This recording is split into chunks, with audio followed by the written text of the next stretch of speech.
Most people come to St. Patrick's Cathedral to pray. One couple allegedly came to the New York City landmark to have sex. Good morning! Based on a dare from radio hosts here in New York. Hello. They fired these two guys for orchestrating an obscene stunt in New York's most famous Catholic cathedral.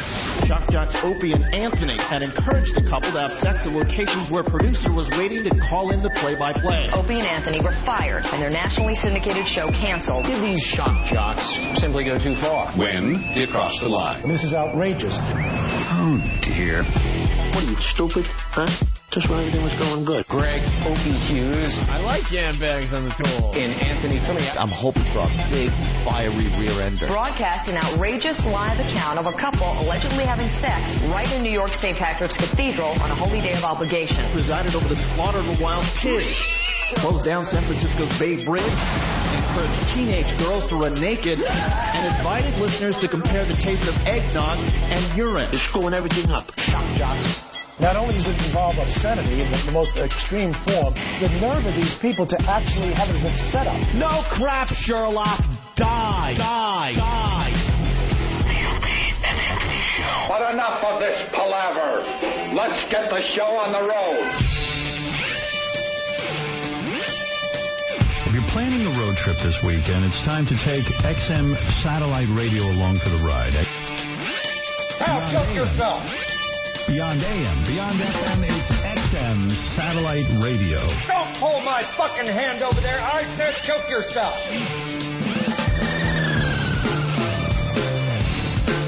Hell, I like it. You can come over to my house and fuck my sister. O&A party rock! What have we got here? A fucking comedian.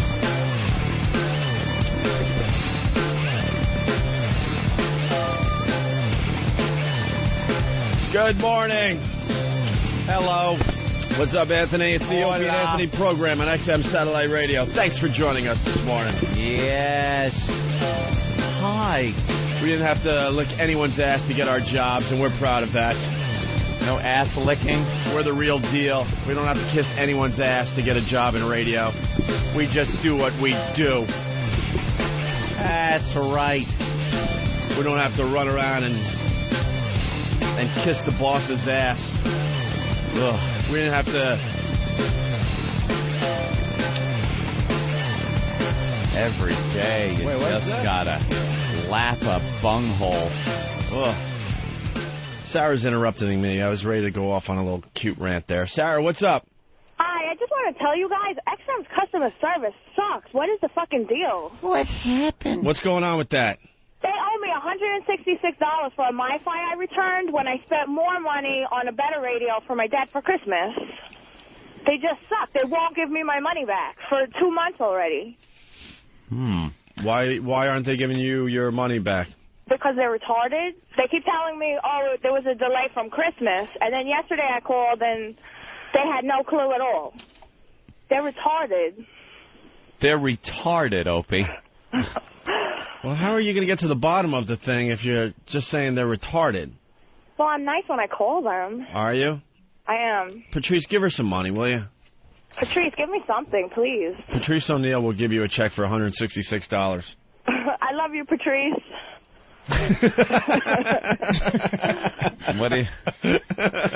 What do we need to do? You guys could give me a MiFi or something. Well, I know customer service was out of their minds because of the Christmas rush. Yeah, very busy. We signed up a lot of subscribers and all that. Mm-hmm. We got a lot of new XM listeners. Maybe things are calming down enough where you could... I don't understand why they owe her money. Yeah. They won't give it back to me. They will not give it back to me. Why do they owe you money? They said because they're backed up. No, look, lady, listen to me for a second. Jesus Christ. Yeah, practice with us. We'll help you. Let's say I called you up and said your husband, boyfriend, whatever, didn't give me $150. And wouldn't you ask, well, what does he owe you that for? And I would say, well, he hasn't given it to me. And wouldn't that sound ridiculous? Wouldn't you want me to give you a reason why he owed me the money? I want to know why you are owed this money from XM. I have bought a MiFi and I returned it, and they won't give it back to me. They won't give me the money back. Where did you buy it? I bought it online, and I mailed it right back to them. All right. They knew I was mailing it back to them. She bought it online, and it was from XM. Straight from XM online. And I called them and said, listen, I want to return it because we were buying a better one from an actual store, and they said, okay, fine. And they gave me some kind of authorization number to return it, so I returned it, and now they're out of their minds. They have no idea what's going on. The check is in the mail. All right, hold on the line. Eric Logan is personally going to take care of you today. Yes. All right. Thank you, guys. This is the only one we're doing today, though, please. Yeah, we're not customer service here. Yeah, let us know when it's taken care of. All right, Sarah? All right, thanks, guys. I love you. Don't cancel your XM. I won't. All right. There goes Sarah. All right. She's a little thick-headed. Get her information. And she was a little thick-headed there. It was very hard to get through and get the answer as to why she was owed this money. Actually, send it to Don Wicklund. He'll take care of Sarah from New York, okay? Yeah. And now everyone else is calling with their little problems. We don't want to solve problems today. We got a radio show to do. We got a big radio show to do today. We got Patrice O'Neill in studio. Good morning. Patrice shouldn't even be here. He should be in his car driving to Philly. He's got a big comedy show tonight at Helium. Does? I didn't hear anything about that. I would have been still asleep, man. About 5 o'clock ahead of Yeah. And then I'm hearing that he's coming all the way back from Philly tomorrow just to do our radio show. I'm a trooper. Wow. So show him some love at Helium tonight. I can't believe I just said show him some love. Ugh. Where are you? I didn't think of nothing. I mean, that's a hacky thing to say. Show him some love. Folks introing at the Apollo. Yeah, really. Show him some love, people. Hope likes to think he's groundbreaking and hitting this. Yeah. Show him some love, baby. I try. Give him a little eye dazzle, baby. Just make it up. And it's a very happy day for the Opie and Anthony program. We got a nice big feature in the Daily News today. Yes. Kind of a very big. Kind of a positive piece, too. We had David Hinckley from the Daily News come in a couple days ago and interviewed us after the show. I guess a lot of people saw the interview through Pal Talk, right? Yep. We're doing all sorts of crazy things with this Pal Talk. Unfortunately, Pal Talk, the server is down right now. Oh, okay. So we're not on until they bring the servers back up. But right when they do, we'll log on. Well, it's kind of fun for the hardcore listeners. We turn on the cameras in the office, and you could watch us just eating food and reading newspapers for an hour straight. They commented on Patrice eating and Patrice's hat. They were commenting on that this morning. What's Opie eating? Some people were making jokes that it was some form of tree bark and leaves. It was just oatmeal and blueberries today. Blueberries. And we just sit around, read the papers, eat, and people enjoy this. Apparently so. They notice we don't talk to each other much because we're just getting our heads together. Yeah, we watch the TV. And then they slowly watch the office empty, and then the broadcast begins. And the studio camera comes up. So anyway, the Daily News did a very positive article on your pals Opie and Anthony today. Opie and Anthony's not so dirty little secret. What does that mean? Well, basically that, he's admitting that we're more than just the shock jock crap. We are. We're more than just saying all those dirty words. Isn't that nice? I'm surprised. David Hinckley, I think he's warming up to us finally. Finally. He realizes we're not going anywhere. Yeah. We've been part of New York radio, well, now, all over the country, but especially New York radio for, we're up to like 7-8 years now. Yeah. And he's finally, giving us props and respect. That we're here, and we're really not going anywhere. So we're not going to be leaving. Instead of boring you with the entire article, I don't know, read it online, I guess, if you're somewhere else in the country. I'm sure whackbag.com will have a link to the article, and opieandanthony.com will have it. But it's nice. We're noticing lately that slowly but surely we're starting to get into the press again. Getting a little action here, a little action there. It's starting to grow again. It's kind of nice to see. Well, the listeners are coming on board. That's a big part of it. Another part of it is a lot of the people in the news want to talk about the fact that, and this article mentions it, the fact that we've been on satellite radio now for well over a year. Right, we're up to, a year and 4 months almost now? Year and 4 months. We've been here doing great. And, you want to look at how satellite radio works and how a show from terrestrial radio that, was at the top of their game comes over to satellite and also succeeds. Now they're coming to us for that story. That's it. That's what he did. There you go. And a fine picture of us. Jesus. Wonderful. Can you get the camera any closer to my face? They're all she was snapping those pictures. We look too happy. Yeah. This is a picture they took, us looking very happy. We're laughing. We're having a good time.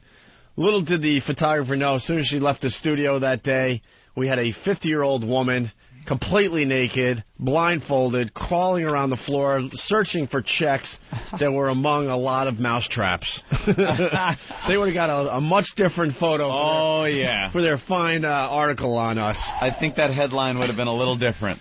And you know what? This is the brilliance of us. And when I say brilliance and that we're brilliant broadcasters and all that, I hope you realize that we're fucking around with that. But I'll show you the brilliance of us here, okay? We knew that photographer was here, so we're all happy. Yep. That's the image we wanted to throw out there because every time she was snapping, we were smiling. Right, we want to keep them guessing. So she's snapping away, and we're just smiling and laughing like what's going on in the studio is the funniest stuff we've ever heard in our lives. We were just playing good boys. As soon as she left, it's like, is she gone? Yes. All right. Pull down the drapes. It's time to bring in Stalker Patty. Bring in Patty and the mousetraps. We waited and waited and waited until she left. I had to rationalize all day that day when I was here. Yeah. I had to just rationalize, like, you know how you just try to say, okay, God, here's how I'm going to make myself feel better about that situation. And two things. One, Stalker Patty was into it. She's a masochist. You know what's weird about her? We got her to that point. Yep. She was scared in the beginning to show anything, to do anything. Now she'll do just about anything we ask her. I told my girl about it. She goes, I'd have been a homeless bitch. And, and that ended the whole conversation. I said, I was like, oh, man, I don't know, man. That's $2,000. I'd have been a homeless bitch. I was like, well, there you go, Patty. $2,000 to be humiliated for 5 minutes, 10 minutes? 2 G's. 2 G's. There are hookers that get $2,000, and it's an hour, worse, and there's a cum shot, and a lot more degradation than that. There's choices. Choices. She's made some. And it's choices. I didn't feel. I felt bad for like a second, like because her little wrinkly body just E.T. awful, and she's crawling around. But I'm like, it was so disingenuous. Her little. She just stuck on her whole hand, and she was looking for the mousetrap. She knows the deal. She sounded like she knows American Mess is coming up, and she doesn't want to go. She wants to fucking be in the Mess Hall of Fame. We've given her thousands of dollars over the years. Yeah. And what was Stalker Patty? She'd still be Stalker Patty without a job. Yeah. And if you guys didn't have a radio to have her crawl around and degrade herself, she'd be a homeless bitch. She'd just be homeless, crawling around. You would just pass her on the streets in New York City, and sitting there. Crawling around and mouth shit. Yeah. Mouth shit. In some garbage bag with a cup in her hand. I got no home. It's like, what are you going to do, dude? I mean, it was intense. Mm-hmm. It was great. The video is up. It's getting downloaded like no video has been downloaded lately. Good God Almighty. The video of her just crawling around naked, blindfolded, searching around for the checks among the mousetraps, priceless. She's fine. She's fine now. She's fucking fine. And that little fucking trickster, she's getting welfare and fucking Social Security. Oh, yeah, she's working the system. Fuck, get out of here. She's not retarded. She just got a speech impediment like the rest of them. What I found that really disturbed me, though, is the fact that Godiva canceled her. Jesus, I'm canceled her. Canceled instead of fired. Godiva fired her. Yep. She was like the perfect employee. Would show up early, leave late. Yeah, would do whatever they say. And they fired her ass. She's uncomfortable. They she said some chick fire. So some uncomfortable corporate woman that was probably set her up. Yeah. Probably like dumped extra sugar in the thing and said, there was a fucking diabetic scare up the street and it was your fault. We're gonna have to let you go. Yeah. I know it's weird. Someone She's goes, so not corporate. Someone goes, you felt sorry for Stalker Patty. I'm like, I did not. I hate the bitch. And then I'm like, all right, maybe a little. I kind of felt sorry for her because she would come in here with her Godiva chocolate. She was proud of her job. Very proud to work there. She was like winning Employee of the Month and all that stuff. She was so into the job, so proud of it. But and they just, like, threw her out with the garbage. She talked her way out of that job, dude. It's like, you can't be... I went in Godiva Chocolate once, grab a $55 four candy box set. It was 4 pieces of candy. It was $13.99 or whatever. I go in there and, you know, I buy shit like that. I make sure the fucking price is still on the thing when I give it to my bitch. It's like, you know, that's still on there? You peel it off. Oh, shit, 16. You paid $16.90. Oh, they left the price tag on that? Whatever. Yeah. Nothing. For you. Make that bitch eat. And, you know, they said the best way to enjoy this is make sure you chew each candy 36 times for your swallow. That's really So, you know, funny. she was getting, you know, they got those little kids, and you know, Patty's 50, and the kids they having working in there is like, they're 12 and 13, and they're just creeped out by her creepiness. Starter job. She had to go. She's an assembly line bitch. She needs to move to Iowa and like, put together toilet paper rolls, you know. Once again, though, if you want to see the video, it's up on opieandanthony.com if we're calling around. And tomorrow is a big day for the show, hopefully. We're not feeling a buzz about tomorrow, though. I'm a little nervous. We have an open call. It's called American Mess. We're looking for the next generation of freaks for this radio show. Yep. We've been very successful. We found Pat from Menaki, borderline freak. He's a mess. He's a mess. He's not as bad as some of the people that we've had come through that door. Half a Hulk face we have found. Who is a complete Twitchell's, mess. Big A. Those are huge finds. But do you remember the origin of each one of your messes? This is the problem with American Mess. Did they just show up and say, I'm a mess, or was they brought to you on a platter? They were brought in for the most part, Not really. Big A was hanging out on the sidewalk when we were doing a motorcycle rally to Philly. Yeah. And he was just out there to check it out. And we had Danny go down there to interview people that were just hanging out on the street. And, you know, he started talking. We're like, wow, get up here immediately. And he became a star like that. And Twitchell's just came with the guys from that movie, Christmas Story, I think it was. Right, yeah. He was just hanging out with one of the guys from Christmas Story that came in to do an interview, and all of a sudden we saw him twitching away, and we're like, oh my God, we got to get him in. He didn't come here to go on the radio at all. He was just a friend of somebody. Dumb luck. It was just dumb luck. Right. Yeah. So we'll see. It's American Mess tomorrow. And Patty was working for that charity organization. Right. Remember that one? Right. That World Hunger Year thing that they did every year at WNEW. She was working for them, like, as taking phone calls for pledges. She was a volunteer. And she was in the studio, and that's how we found her. And she started bringing cookies by and wouldn't leave us alone. And then when I was still commuting to Long Island, next thing you know, you got to fast forward a bit, but she started ending up on my trains and stuff. I'm like, what are you doing? What are you doing? Go home. The Stalker Patty. Stalker Patty. Yeah. There's a reason why we called her Stalker Patty. Here's the phone calls really quick of us discovering Big A. It just happens like this sometimes. Listen to this. You going on the ride today? Actually, I just came down here to take some photos of everybody and to post on whackbag.com. How come you're not going on the ride? I didn't plan it. Go down. It's not too late. Tag along. I don't know who I could, tag along or not, but I'm just hanging out. So that was the origin of Big A. Yeah, that's it right there. It. Danny was just talking to listeners down on the street. And we're like, oh, my God, get him up here. What is that guy's deal? What is that guy's deal? And the rest is history. And the rest is fucking history. Had to get him up here. So tomorrow you could be an instant star. You never know. It's an open call for American Messes.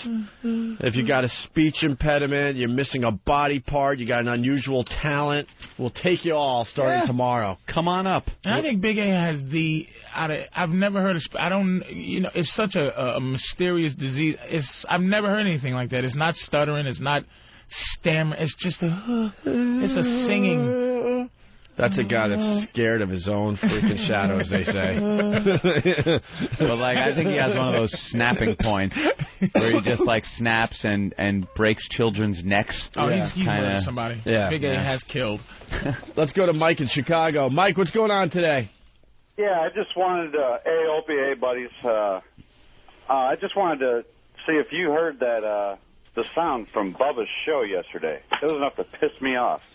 That piece of shit. I guess the pest sent in audio of Bubba going after us yesterday. It looks like. I hope he got all 20 minutes because he wants to fight now, I guess. Yeah, it looks like we got under. Looks like we got under Todd's skin.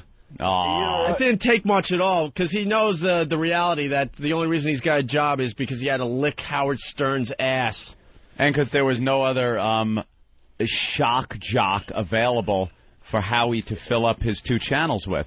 It came all of a sudden. It's kind of like Howard might have passed it down to him to start shit or something. The guy had no opportunities for employment is what happened. Howard would have loved to have had more talented shows. How about any other shows on his channels? It's Howard, and he's got 2 channels he's got to fill up, and all he's been able to come up with is Bubba because Bubba was the only guy available because he was out of work. We know.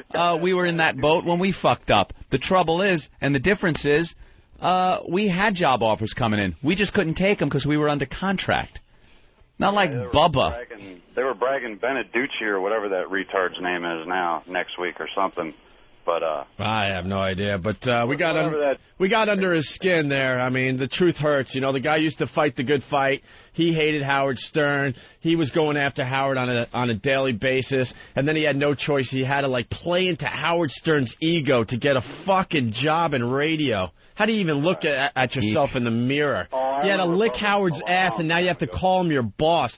Anthony and I will never call anyone our boss. Hey, the boss. Yeah. Fuck, no, we're the bosses.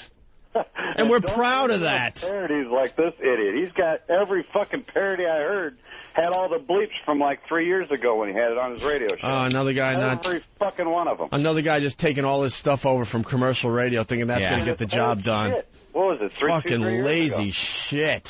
Yeah, lazy shit. Mike from Chicago brings up a good point, but he is the most annoying caller to talk to on the phone. Mike. Hey. Well, he's a little excited. Mike, you're very excited, and as we're talking, you're just babbling. Look, see? As we're talking, you are just babbling underneath what we're saying. All right. Did you notice that at all? Yeah, sorry. You did? Did you? No, I just want to point it out so that next time when you call, it doesn't happen again. Right. Okay. The O&A pests are doing a great job with Bubba the Love Sponge. Yeah. And also, your American Mess. Yeah. We're supposed to get Neil from Paltech. I want to get my vote in. All right. He's a mess from Arizona. Is he coming in? He's supposed to be. He's supposed to be getting in there in town 5 o'clock last night, tonight, I guess. Oh, wow. All right. We'll be looking for him. Yeah. All right. We want to hear from other people that are showing up tomorrow because we're a little nervous about the whole American Mess thing. Dugout Doug knows him, so he'll be calling. Oh, well, then. Well, thanks to Dugout Doug and the rest of the O&A Pests for making Bubba the Love Sponge life a living fucking hell. All right. And by the way, to Bubba the Love Sponge, because he's listening every day, they have XM at the Sirius offices. One of our old bosses listens to us every fucking day. To Bubba the Love Sponge, we're not going to start a battle with you.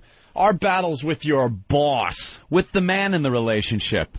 We're not going to fight the bitch. We're going to fight the boss, your boss. Why would you go and take on the guy's bitch? You know, she could be talking shit. My man's better than you. My man will kick your ass. That's all fine and well, but you never go to the bitch in the relationship. And that's you, Bubba. You're the bitch, and you show it every day. Do you think anyone looks at you with any type of respect when every single day you're praising Howard Stern and just licking his asshole like that? It's embarrassing. It is fucking embarrassing to listen to you do that. Have some pride, man. After Howard bashed you. Bashed the shit out of you on the air for so many years, you just turn around, and because he gave you a job, you lick his ass, all is forgiven. You lost any credibility you might have had, and you have zero respect. In the business, with fans, you think anyone wants to hear anybody drool over that fucking guy's ass like you have been? I mean, it's and he's challenging us to a hacky radio fight. We don't do hacky radio bits, fuckface. We're not doing the fight thing. I'll meet you in an octagon. Really? Yeah. Are you gonna get sponsorships? I'll meet you in an octagon anytime, any place. Shut up. With my stack of dimes neck and, what, hose arms?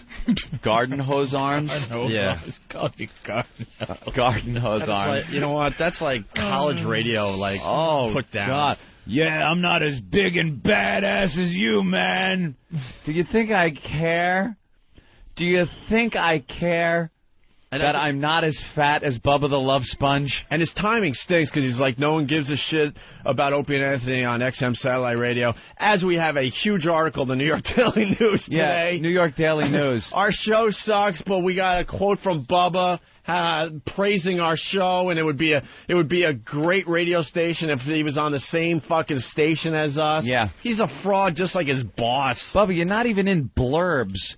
You don't even get into blurbs in the news. Every story is about Howard, and you're delusional to think that you're tied into that whole thing. You ever see a guy, they're called hangers-on, and they want to be part of something so badly that they almost believe they're attached to that thing? That's how he is with Howard. Howard, it was huge news. He's leaving terrestrial radio. He went over to satellite. That was big news. Yeah, it was on all the talk shows and the newspapers. The guy had been in radio for decades, carved out a huge legacy in the business. We're not blind. We saw what happened. We're not going to sit here and say Howard wasn't successful in radio. And Howard, you have to be stupid. And Howard got more headlines than us because he's been at it about 15 years more than us. But it's the way it is. We do just fine with the headlines and the press. But Bubba, that isn't you.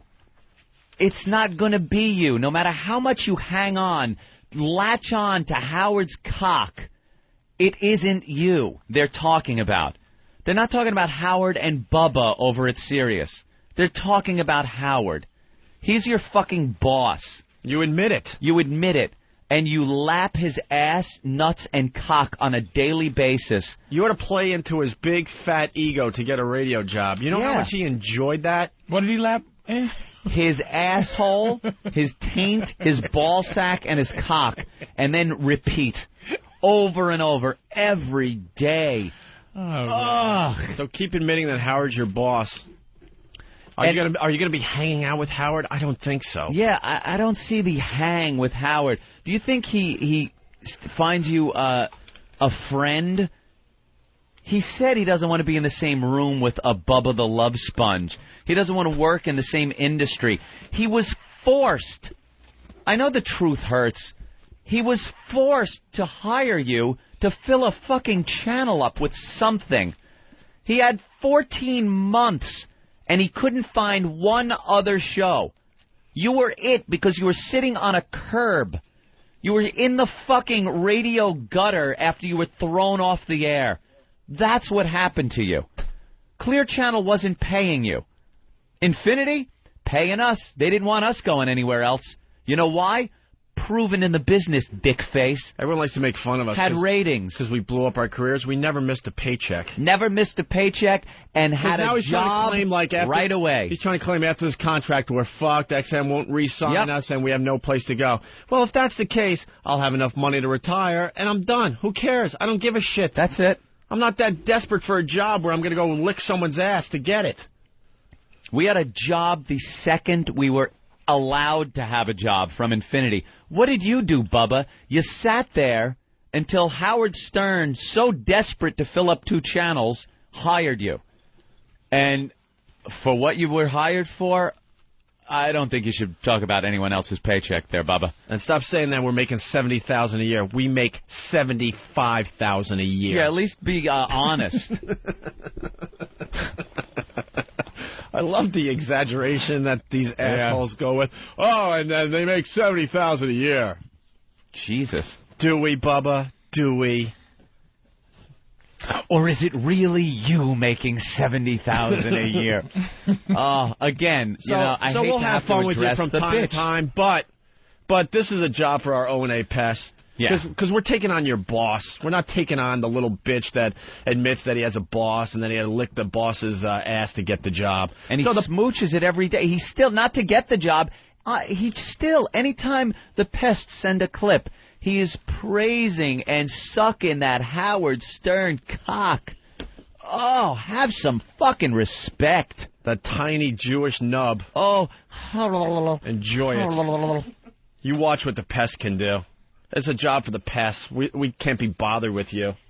And we're not going to do a cute little radio fight. And you know how many more listeners we have than you? Do you even fucking know? It's not even an issue. We have more than your boss, Howard. We have more listeners than your stupid fucking boss, Howard. And you're not even a part of that. Not even a player in that whole scenario, that whole Howard Stern scenario. You're not even fucking mentioned. To the O&A pests, attack and have fun. Have fun. Make sure you call him Todd a lot. Make sure you mention that he had his stomach stapled and he still weighs close to 300 pounds. Yeah. How do you put so many calories in a fucking stomach the size of a change purse? Still got to eat. No holds barred. What are you eating for there, Bubba? What's the food covering up?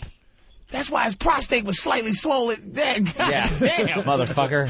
Stomach staple. And he still weighs 300 pounds. Reporting his health conditions. That's brilliant. You better fire your fucking doctor. Yeah. Anyway, a little song parody came in. Because he loves song parodies over there. Apparently that's a staple of the program, according to the pests. I think Ryan put this together. Look who our boss is, and look who we've befriended. I don't want to be in an industry with a Bubba the Love Sponge. Tell him, Fred. Lick Howard's ass and be thankful you got a job. Fucking fat fuck. Yo, he's fat and lazy, half retarded and crazy. Got his fucking stomach stapled and he's still overweight. Bubba the Love Sponge, can you soak this up? You belong on VH1 Celebrity Fit Club. Only you're not famous, you're just fat. Spring Break 98 wants his hairdo back. Every time he opens his mouth, he just keeps sucking. One more hole for Howard's little dick to just keep fucking. Another redneck with a lame perspective named after a motherfucking female contraceptive. You should call yourself Bubba the Love Deuce, cause you look like stinky pussy and you smell like one too.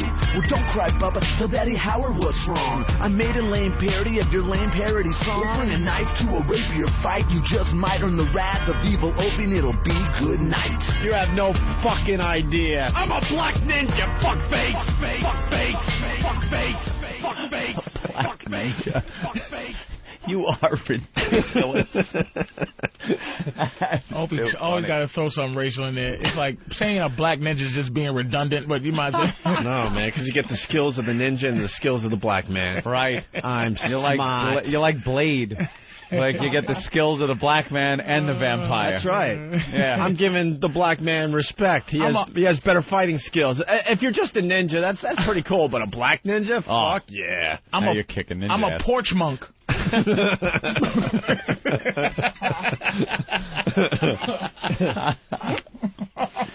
You really shouldn't pick fights, buddy. You have no idea. You have no fucking idea. I'll just tell you that much. I'll just tell you that much. You really should just shut up now. Stop it. Just shut up now. And enjoy the pests. It's going to be a living hell. There's a reason why Howard doesn't take on this fight with us. There's a reason. He knows. Talk to Howie. He knows he can't win this fight. Talk to your pal, your buddy, the guy you befriended. You know what he is? He's the cartoon where that little dog is jumping around the big dog. What do you want to do next? Yeah. Hey, Spike, what do we do now? Shut up. You think Howard befriended you, Bubba? He's just paying you to fill some airtime until something more talented comes along. Good luck. Have fun. Let's go to Dead Bent and Jam. Jamie, I think her name is. You don't know What's her up, name? Boys? Yeah, I just met her tonight. How's it going, guys? All right, why don't you explain what's going on here? My buddy stopped by with a lady friend of his, and, she's a very personable young lady. Hello. We're just listening. You got to explain what's going on there in Chicago. He's either All right. on the I got this treadmill fine or- lady right on top of me, and she's working my meat here, and she's pretty hot. Are you banging her, or is she giving you a head? I'm banging right now. Oh, you're banging? Yeah. Let me get my buddy in here, and he could help out too. Ugh. Yeah, we're not big Hold on fans here, of the fellas. buddy thing. Hey. Every time we talk about this, man, like Anthony and I are in the minority, I guess. Yeah. Because people have no problem, having sex with their friend nearby. This is the first time for me, sir, but I think I'll just keep it. Well, we'd rather hear the girl, obviously. What's the phone charges from Brokeback Mountain? Oh, man. Here, let me give the phone to this lady, all right? All right. All right, guys. Hey, guys. Hey, who are you?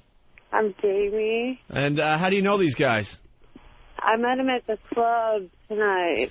I met his boy Alfredo at the club tonight. You met Alfredo at the club tonight, and now you figured Alfredo took you over there and you would just fuck all the guys? Yeah, pretty much. Wow, I was hoping for girls, but, You're a goer. Oh, you wanted some girls in there, too?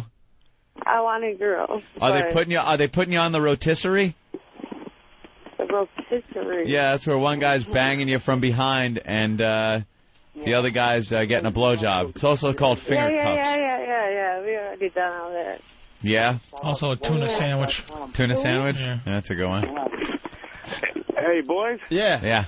I'd like to send a shout-out to all my fine friends on whackbag.com in the listening thread this morning.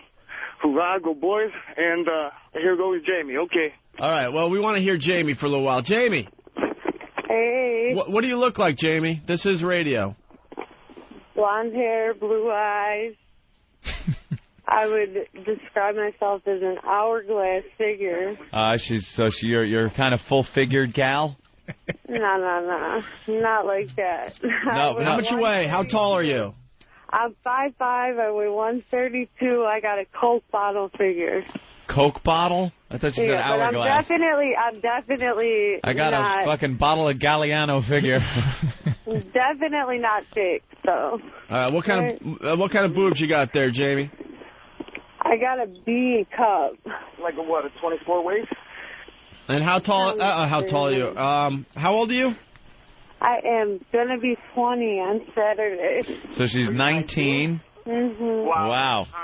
I said that makes it extra hot. And Mike says it's extra hot. Well, the fact that you're still a teen is very hot, and you're getting gangbanged. Not on Saturday. And Saturday, my birthday present is this hot-ass Mexican girl named Carmen. Oh, really? That's your birthday present? Hell yeah. She says I could hit that on Saturday. Wow, you're just a little slut there, huh? No. It ain't like that. Well, Patrice has just drawn a picture of your hourglass figure, and, I lost my boner. Apparently, from your description, your ass is a little big, right? Yeah. Yeah, so you got a little bit of an ass on you. For being white, yeah. What are those glasses that, like, they go straight down and then it's bulbous at the bottom? Bong. Yeah, she's got a bong figure. That's even better. A yard I was thinking beer. a yard of beer, maybe, yeah. Yeah. All right. And you don't know these guys at all? You saw them at the club, got drunk, and said, what the hell?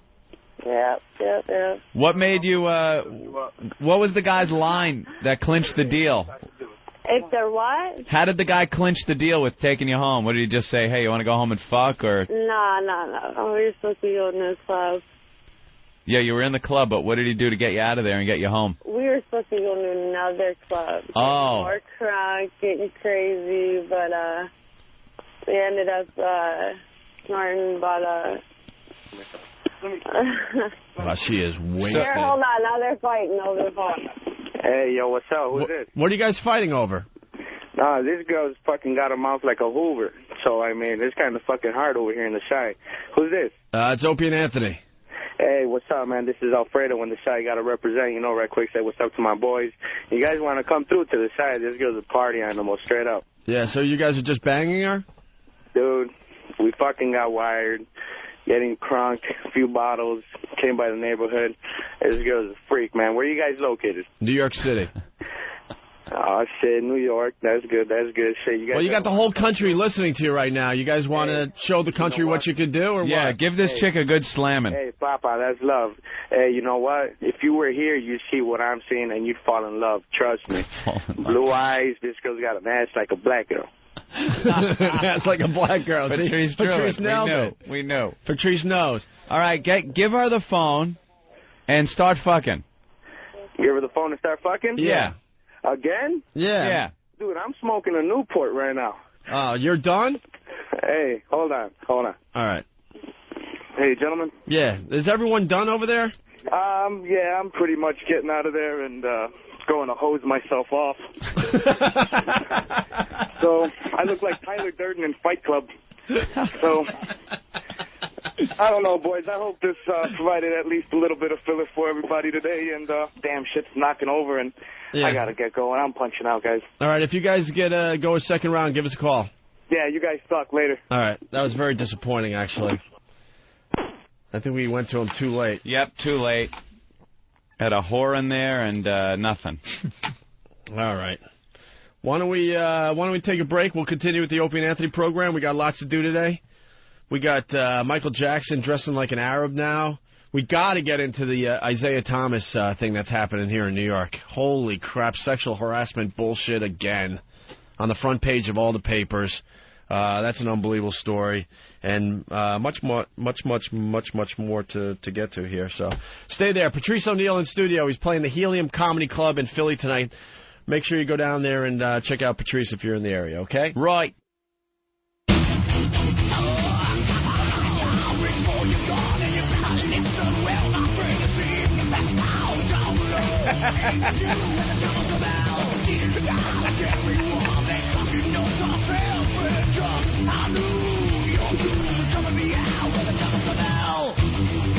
I just blew up a urinal. Yeah, what happened? I was taking a leak. If you need to know, I had asparagus last night. So you know what happens when you eat asparagus. So I was like, damn. So I decided to go for the mid-leak flush. Keep it all watered down. Mid-leak flush? Because you know the asparagus thing, right? You give a courtesy flush during a leak? If you eat asparagus, you got it, Anthony. Right? Absolutely. Oh, shit, I said absolutely. Motherfucker. Oh. I should do the mousetrap every time I say absolutely. That would probably stop it. All right, go get a mousetrap. I'm willing to do that today. But you got to remind me because I'll forget. I won't notice. So then I was, I did the mid-leak flush, and all of a sudden the urinal pretty much exploded. And now I'm, like, trying to finish my leak as the water's rising in the bathroom. It really was coming out fast because when you came in here and said I should take a look, I went in and it looked like the Titanic. Yeah. Water started. It was by the front door. It was by the front door when you took a look? It was already starting to come out at the front door, and Master Poe was like, paper towels, gentlemen. Need some paper towels. Yeah. Don't think that was going to do it, but just enough to keep it from reaching the rug in the hallway. And then suddenly it just kind of stopped. And I had a little talk with Poe about Bubba. Who's this Bubba the Love Sponge? Oh. Talking about Bubba? Yeah. He goes, I know you're a black ninja, but I'll handle it.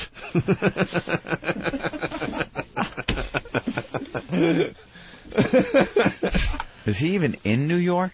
I don't know. I don't think so. What, does he broadcast from Tampa? I think he broadcasts from Tampa. He doesn't even... Back and forth. Way to go. That's good. That'll help your radio show. Way to commit. He's hedging his bet. What is this stupid thing? Every morning? New parody just came in.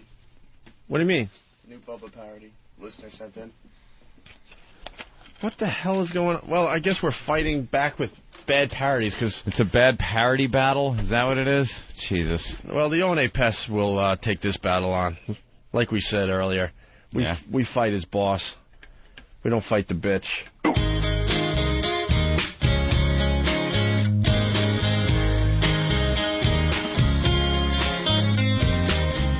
Every morning there's an asshole coming from the speakers right next to my fucking head.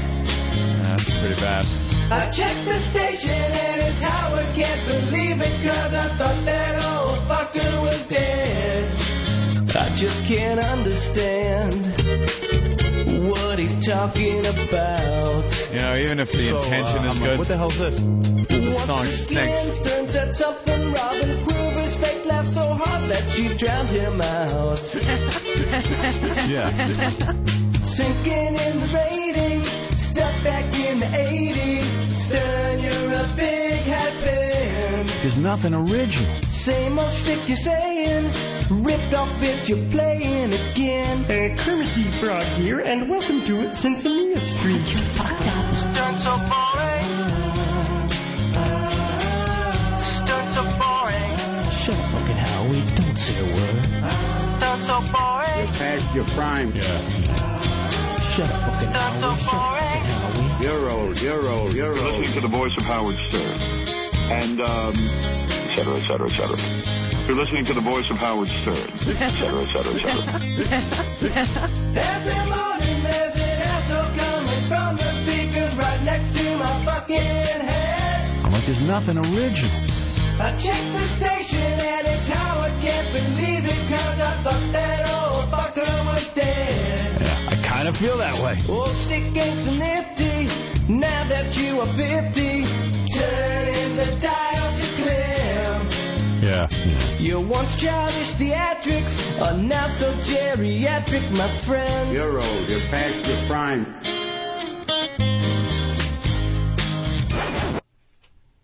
I don't know what to think of that one. It got a little better when the clips came in. Yeah. All right. Musically, it was an abomination to man. They're trying. Yeah. Hey, by the way, Brian Regan is here. He's going to do the whole show with us as well today.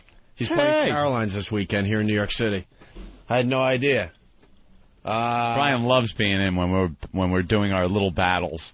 He does? Yeah. Well, I met the guy once. Seemed nice enough. That's how Brian handles the situation. He's with Bob Saget. He's with Bob Saget. Oh. The guy that looks like Bob Saget? Well, bring Brian in here. He doesn't have to wait around. No. Let's say hi to Anthony, Missouri. Anthony, what's going on today? Yo, what's up? Bubba rules. All right. All right, that's good. What else? That's all you got? That's it? We open the forum up for people, and that's it. You could call with that shit all day. Our pests are a little more clever than that. Hey there, Brian. What's up, Brian? Brian Regan. Take a seat. Good to see you. Yeah, you guys too, man. Got my buddy Bob Saget out there. America's Funniest Home Videos 2 is coming out. How are you guys? He got real dirty with the aristocrats, though, Mr. Saget. Showed another side of him, finally. His stand-up. Anyway. His stand-up Yeah, is but dirty. see, that's what no one understands. Like, all you comedians knew that Bob Saget was always dirty. Right. But schmucks like us that weren't fortunate enough to hang out with him at comedy clubs just saw him on Full House and the America's Funniest Videos. And that was the joke to everybody that knew him. Right. They were like, what the hell are you playing a dad on this thing? Because every time we bring this up, the comedians go, he was always dirty. We didn't know that. We just saw the wholesome family guy on Weren't on TV. the inside, guys. There's separate newsletters. There's newsletters that just comedians the comics get mailed? that we read and we chat amongst ourselves. And then there's newsletters that radio people It's get. finally getting out there to the average schmuck like myself that Bob Saget is actually a very dirty guy. We didn't know. Well, dirty ain't it's dark. Dark? Yeah. He's funny. He goes into some areas that are really disturbing. Nice and evil, man. Yeah. I found in L.A. I'm like, holy shit, that's fucking... But you just wonder, like, if, the families bring the 6-year-old twin girls out to the show, and they're just going to be horrified. Yeah. It has nothing to do with the TV press. No. You got to see the aristocrats just to see what Bob Saget does and George Carlin. Yeah, apparently it's coming out on DVD, or it is. Yeah, it's out there already now. Brian, were you asked to do that? No. I haven't been asked to do anything yet. That is strange, though. I've never had a question. No one's ever asked me to do anything at any point They ever. pretty much asked every comedian out there to do the aristocrats. I think they just know he's just way too nice and way too But maybe, clean. they shouldn't just... Very funny, but maybe this isn't his cup shouldn't of judge his business decisions on his act or something. Yeah. Who knows? You'd be like, hey, Brian, you want to do a porno movie? Well, yeah, okay. That sounds interesting. I think I'll do that. A little departure. Yeah. I want a little multifaceted personality. I want the people to see a different side of me. Yeah. I'm sure people don't, listen to a tape of my Pop-Tart joke and go, this guy needs to be in the Aristocrats. They just knew. Well, so then my cousin comes in, and he's got a cup of dirt. And he does the whole Aristocrats joke with just his bits. from his act. With a nice, clean, wholesome ending to it. Yeah. And the director's like, that's not the point here, I don't think. Right, you got to be... So then the pilot's going, hey, I'm up here in the clouds. I love that bit. Love that bit. But I want to do it like the last time I saw Brian. So the pilot said, I'm up here in the clouds. Oh, was I? Holy Jesus. You don't remember? Had the laryngitis? Oh, when you had the laryngitis last time, we usually sit at the same table when you're at Caroline's. His laryngitis was so bad. We felt so bad. My girlfriend was almost crying for you because he's doing his act, and it was like, it was disturbing, the pain that I could feel in your throat. Do you ever get that? Do you ever get laryngitis when you're performing? Oh, no. No? I've been lucky with that shit, man. Man. The guy performs twice a year. It's not like... And I've been lucky, motherfucker. 2 times I could have happened. Brian was losing half your shows. You had laryngitis. Brian's like, 363 days a year he's working. And we watched him just, his voice went as the set went on, and he still pulled it off. Still did it. Well, I mean, I appreciate it. It was a struggle, though. But sometimes I'll, go into some joke that right when I started, I realized, I have to, like the ironing board noise or the bird call joke or something. Bird call. I'm not going to be able to pull this off. And I'm like, hey, ever notice watching golf on TV and play the bird calls? That's what it sounds like. And then I'm trying to do bird calls, which I can't do to begin with. Nothing's coming out. I'm like... It was one of the funniest things I've seen, though, man. The crowd's just staring at me like... When did you realize that? Oh, why did I decide to do this joke? He even addressed it on stage. It's like, maybe I shouldn't have picked this joke. Right. Brian's a legend, too, man. He got so many sons in the business. I mean, not...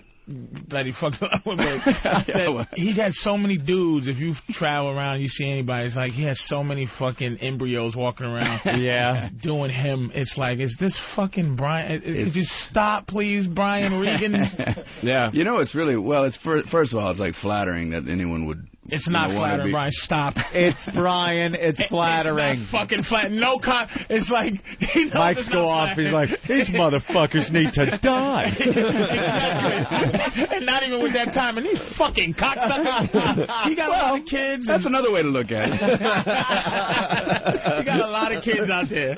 Oh, it's flattering. It's a testimonial to me. And it's like, call it my dick, motherfucker. I never heard that. That's pretty funny. He's got a lot of kids out there. He's got a lot of kids. Got my comedy kids. Comedy kids, yeah. Fucking Goofy, what's his name on the radio? My boy there that does the Air America in the morning. Oh, Mark Maron. Maron got a lot of children. Him and the whole Patton Oswalt universe. That's all children of Mark Maron. All Mark Maron's kids. Really? Attell got a lot of kids. I got a lot of children. You really? A lot of children. Patrice O'Neill children? A lot of children. Not as many as Regan, though. Regan is fucking got Nash. He's fucking all over the country. Yeah. We should have my children open for you and your children open for me. That'd be a hell of a show. Have you ever had to follow somebody that was like doing you? One of my kids? I've had that happen to me a few times. No. Shit. He had to have it happen more. See, I'll travel. It's just... I ain't lying, and I'm not, blowing them, but I'm saying Regan got a lot of fucking kids, man. How do you deal with that? I think your kids are open for me. How do you deal with that? Well, sometimes, you'll show up at a club, and you don't know who the other acts are, and, you'll be in the back, getting ready, and I'll hear a guy on stage, I feel so stupid. Yeah. And I'm like, what am I going to say now? Motherfucker knock on his dressing door, hey, Brian, come watch me. This is for you. Does a cross. This one's for you, Brian. Like he's dead, but he's watching him. And I'm going over there and fucking this. I like Patrice's version of your act. Pretty good. Brian's going over there for some reason. I'm going over there. Over here. He's just going. He's going for it. I'm going to do that joke. Yeah, write that down. Going over there. It's the going over there joke. That's really good. Hey, Pat from Florida has a connection to Brian Regan. Pat, what's up? Hey, how are you guys? Good. Hey, man. To say, I was the one that was the winning bidder on that Brian Regan Cup of Dirt. Do you remember signing the Cup of Dirt for our auction, Brian? I don't even know what that got up to. You signed it and just went on to the next city, and we ended up, how much did we get for that, Pat? $400. $400. Or a cup of dirt from Brian Regan. For a good cause, proudly displayed in my son's room. But I just want to say, we saw Brian in November down in Orlando, and I had my whole family there. It was a great show. The funniest part about Brian is in the encore, people start yelling out, hey, do this routine, do that routine. And just the way he segues into it, it's just the most hysterical thing. It made me and my whole family just laugh out loud. Jesus. I'm jealous about two things of that call. Encore. And my whole family. Whole family. Shit. He's one of these comedians where they request bits like songs, like you're seeing your favorite band. Well, they're not my bits, you know. They get bored with me and they start yelling out Richard Pryor stuff and some George Carlin routine. Do 7 dirty words, something. Entertain us. Yeah, Brian's Red Skelton. crowd. Brian's crowd is just Mudbone. Yeah, Mudbone. I was born in Tupelo, Mississippi. I was going over there. My mom was a prostitute. I was going over there. And then I set myself on fire with crack. So then I went over there. Let's go to Ryan in D.C. Ryan? Hey, what's going on, guys? Hey, Ryan. We're hanging with Brian Regan. He's at Caroline's all weekend long here in New York City. Brian, this is unbelievable, man. I've got both of the satellite radios up until yesterday in my car. Yeah. I've now made my decision to stick with XM just because my father, 10 years ago, he brought me in and said, Ryan, you got to get in here. You got to see this guy on TV. I think you're on Letterman. Oh, and so we sat down 10 years ago. And since that point, every time you're on a radio show or you're in town, you're in Dallas or you're in Baltimore, we call each other and we say, we got to see this guy. We got to see this guy. So I've seen you at least 3 or 4 times. I just got to say thank you very much. Man, thank you. Yeah, Brian, you must have a house right between Dallas and Baltimore. That was a little weird, right? Good point. That's a really nice compliment, man. Thanks. No, there was one time actually where I went to go visit my dad in Dallas, and I think you were I don't know where you Addison or something, but your brother was with you too. Yeah. Funny guy also. And then I flew back to D.C. because that's where I live, and my parents were actually visiting the very next weekend. Then we saw you again at the Improv in D.C. So you were over there, and then you went over there. I did over there, Joe.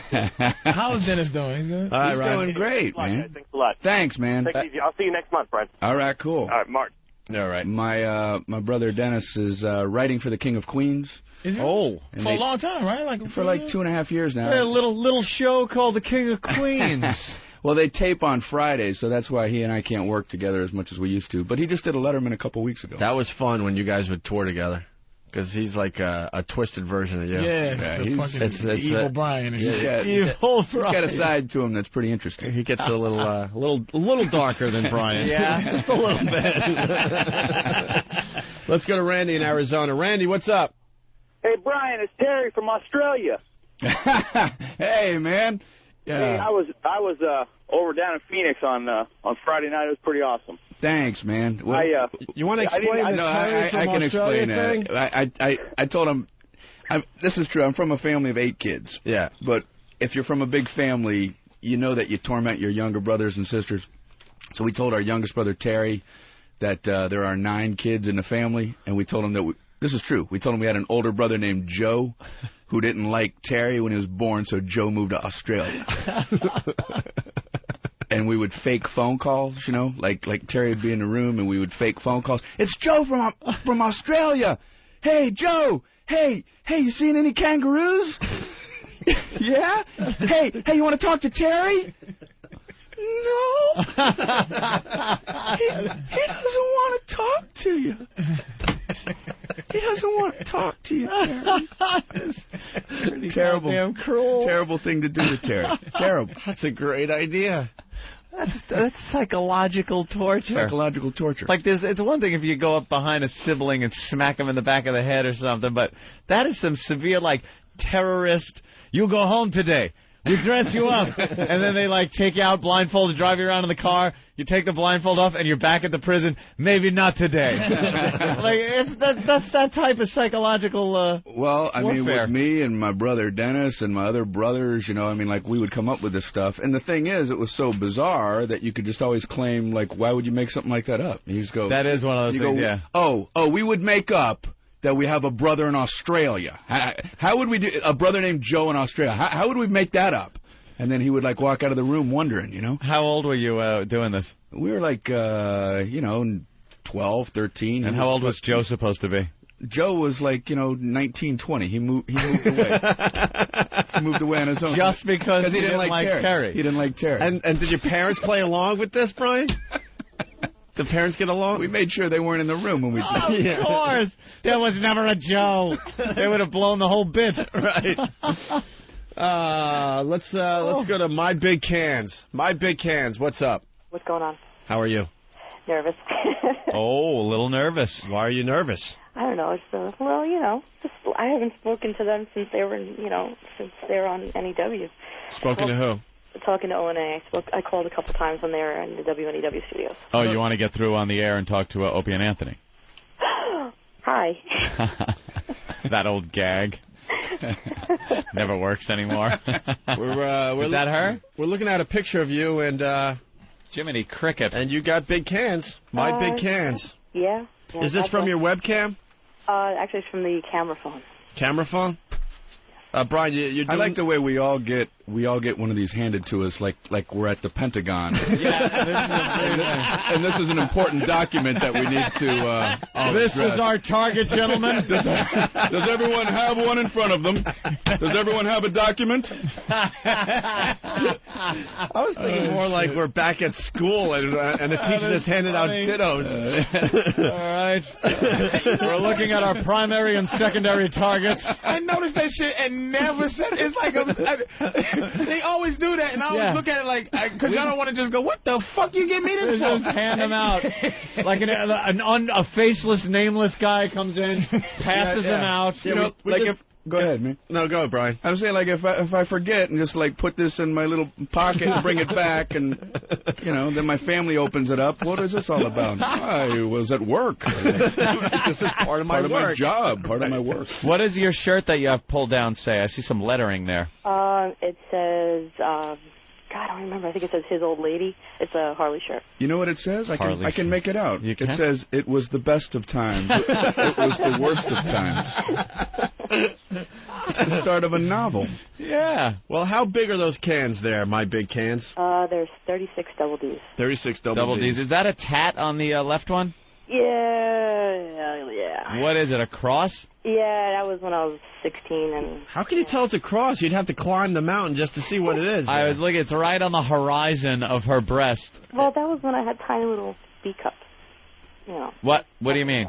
Well, that was when they were much smaller. Oh, she got the tattoo on the boob. Oh, when you were 16, you had B's. And then now it's got all stretched out, so the tattoo's got to look awful. And then, it was a cocoon. Wow. Now it's a pigeon. A little cross, and now it's actual size what Jesus was put on. Oh, my God. Oh, now, come on. Oh, room for Romans and the other two guys that were next to him. And Barabbas and the Romans. Oh, my God. The Virgin Mary's hanging out by the nipple. The whole timeline. Oh, that's awful. By the way, we finally saw the Passion of the Christ with the Benny Hill music. Oh, Jesus. Deeply disturbing. It's fucking so Now I wrong. understand why WebJunk20 wouldn't run that on your show, Patrice. I couldn't have did that shit, man. It's on opieandanthony.com. It's funny and disturbing at the same time. Somebody just put that soundtrack to it. Oh, my God. Oh, yeah, sorry, Brian. Yeah. You know that... as he's getting, pummeled. It is painful to watch. The movie, I guess, is bad enough without the Benny Hill music. With the Benny Hill music, it is so disturbing to watch. Yeah, that shit was... There was nothing funny in there. I couldn't figure out anything. I'm like, fuck that. No. Well, the video's up at opieandanthony.com. Well, now, you're a big gal? Yes, I am. How much you weigh there? Actually, not that big. I'm only about a little fat in the ass. I'm about $170. $170 height? About 5'9". 5'9". You know, it's odd. I look at your picture from the neck up. It's Jimmy Norton. Oh my God! Is that true? Yeah, I swear to you. I was kind of rearing back trying to get the picture, and I was rearing back. You are chinless. That never just works. Like our little pal Jimmy. Even if you're thin, that never works when you go back for a picture. It's awful. Because it looks like you have no chin, and it also looks like you're growing like a goatee. Oh God, no. Well, there's because you got a little Am I wrong, Patrice? Am I wrong? Y'all being so brutal and nice at the same time. I guess a girl would call it a dimple. Yeah, it looks like you're chinless, pumpkin. Look, I've been known to be a little outrageous on this program, so let's ask Brian Regan. Brian, does it look like she's growing a goatee? You know, that might be like an optical illusion thing. Right. You know, it depends on how you look at it. But I think obviously she doesn't have one. She has a nice face. I think the printer stuttered there and printed out a little more ink. That's where... I like certain fax machines aren't that good. They come out, they have little glitches in them. Oh, Brian's so nice, he's even keeping a live face on radio. It's like, yeah. The smile, he's pleasant. He's always pleasant. His eyes aren't watering or nothing. It's not like, you know, we're not pointing out everything. I actually like those titties, man. That's You like that? Yeah, her face couldn't be bad enough to fuck those titties. You like that Picasso left nipple? I like it. The big areolas, man. Now, old giant one's pointing up and one's pointing down. Which one is the right and which one is the left? Is it going her right or your right? I'm looking right on the document that you were given at the beginning of the meeting. To our right. Yes. All documents when being considered. Exhibit B. They're heavy. Those are nice tits, man. Those are nice tits, dude. Because they're God heavy. kind of blessed me with them then. And they're not hangy. They're like pillows. Yeah, they're meaty and yeah. All right, so why is My Big Cans calling in, by the way? Because I want to play Guess What's in My Pants.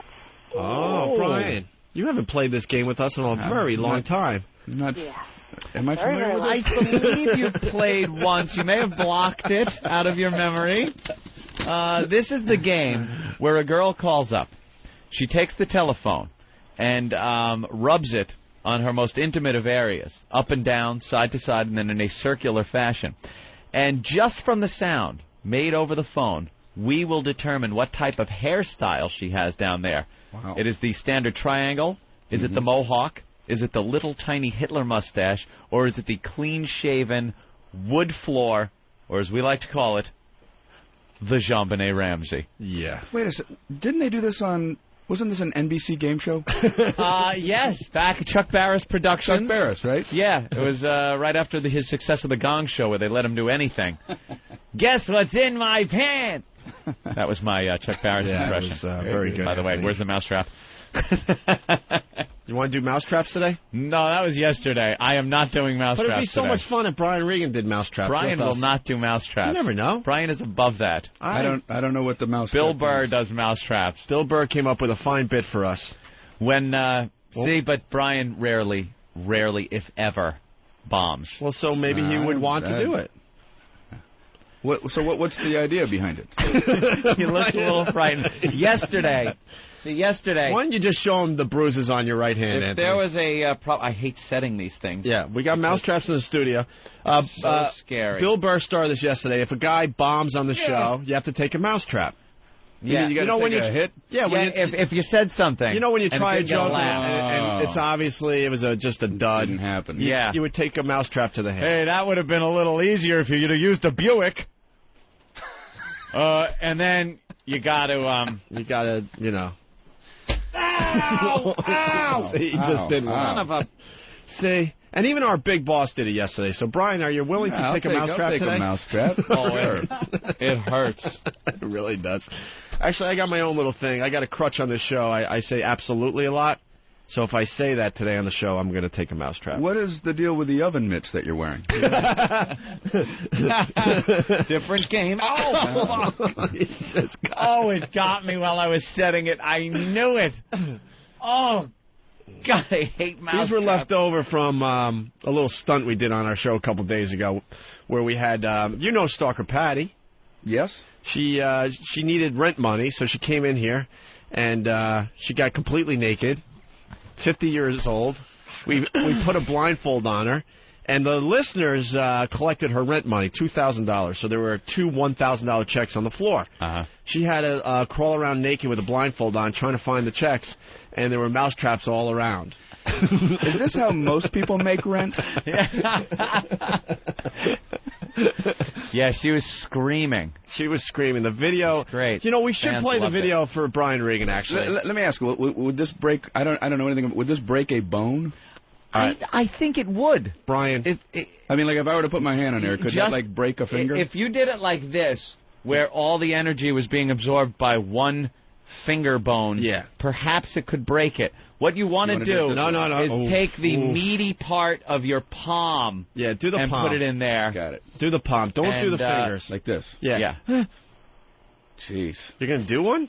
Yeah, I'll just give it a shot. All right. Right. You sure you want... Ow! No wonder people don't put their hands in mouse traps. I always wondered why people didn't just wake up and stick their hands in mouse traps. I can't describe to you how funny that was to watch. You're a grown man with kids. Ow. You're a father, and we just bring it out of people. Now I have a lesson I can tell them when I'm tucking them in at night. And Kids? never, ever put your hand in a mouse trap. My big cans, we're going to get back to you in a second. Stay there. Ow. So, damn, I would hate to be a rat. Do we have the Stalker Patty clip? You don't you think it's overkill for the mouse? Like, if it's hurting you that bad, it's really overkill for the mouse. They got tiny little bones, man. Oh, little. It's just got to be an agonite. Did you just get one? Almost, man. No, you're not doing the mouse trap? Fuck you. You can car crash me, or you can hit me with a real car, motherfucker. Hey. Fuck around and... That's much better if Brian Regan does it anyway. That was very good. That hurt. All right, we're going to play the clip of Stalker Patty. Left a mark. Anthony. So this is Stalker Patty, naked, crawling around, trying to find her rent checks. Blindfolded with mouse traps all over the floor. It's a quick clip. Listen to this. Get her on all fours. Oh, Jesus. Oh, Jesus. Patty, here's the deal. You hear my voice? Shit. I do. All right, you got to come toward me. There's 10 mouse traps in front of you. And Is she allowed to curl her fingers up like that? And two, yeah, she could do whatever she You wants. got to feel around for the checks as you move forward, okay? Oh, I'm so scared. Yes, but just think of the wonderful prizes you're going to win at the end of it. $2,000, Patty. Oh, No, don't do that! $2,000, Patty. Come on. Come on. Oh, my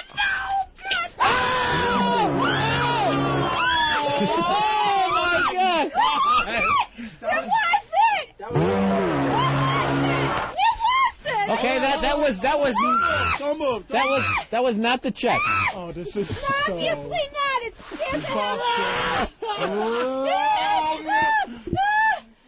Feel around for the check, Patty. We're almost there. $2,000 on the Oh, my God. That hit me. My finger. That's what it's supposed to do. Hey, if you were a mouse, you'd be dead. Come on, keep crawling. Come on, old mouse. By the way, do you think mice get $2,000 at the end of this? They don't. By the way, if you don't find the checks by the end of the show, then they stay on the floor until tomorrow. Oh, my God, with the back of the hand. Oh, my God. It's got the palm of my hand. She's going to have to give the teller the check with her mouth. Oh, you're mean. You're mean. Patty, we're running out of show. Come on, Patty, run out of show. All your problems could go away. No way. I felt a piece of paper. Do I have a check? I think I do. You just got $1,000. Yeah, there it is. One check. One to go. One to go. $1,000. Ow! My knuckles. My palm, my knuckles. Man, I can't even take it. There it is. There's just a little clip. The video's up on opieandanthony.com. You got to see the whole video of her naked crawling around with the blindfold. Patrice had to pretty much tap out on that bit. Patrice was deeply disturbed by the end of that.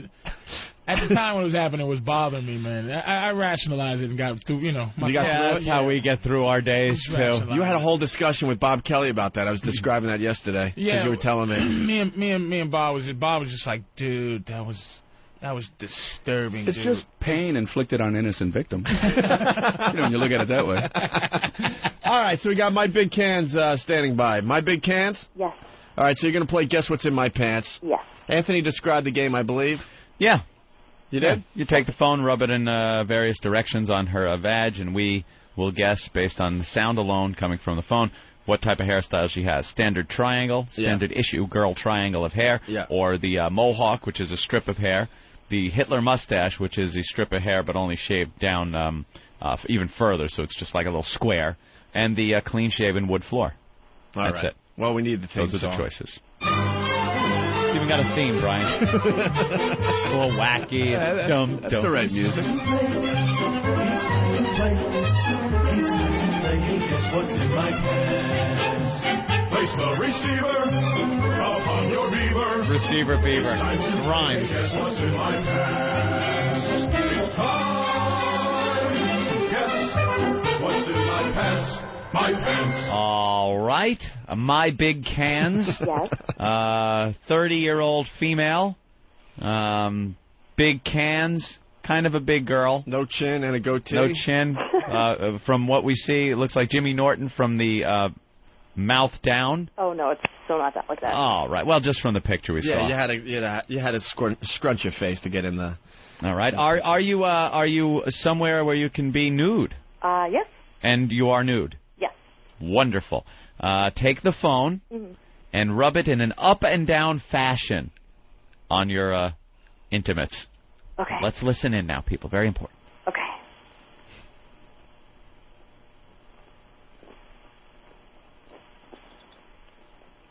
Okay. Wow, that's the quietest we've ever heard. Wait. Are you rubbing where you talk or where you listen on the phone? No, where you talk. Where you talk, you actually rubbed it up and down. Yes. Could you press a little harder and do it a few times, kind of faster than you were doing it? Okay. All right. Hold on. All right, there we go. That's better. Is that better? All right, yeah. We're going to need a few more times, though. Do it like, 1, 2, 3, 4, 5, 6, 7, 8, 9, 10 times. Okay.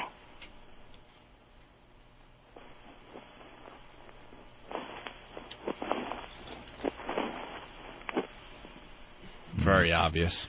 Obvious at this point? Extremely All obvious. right, now do the same thing side to side. Here's where it gets very telling based on the sound.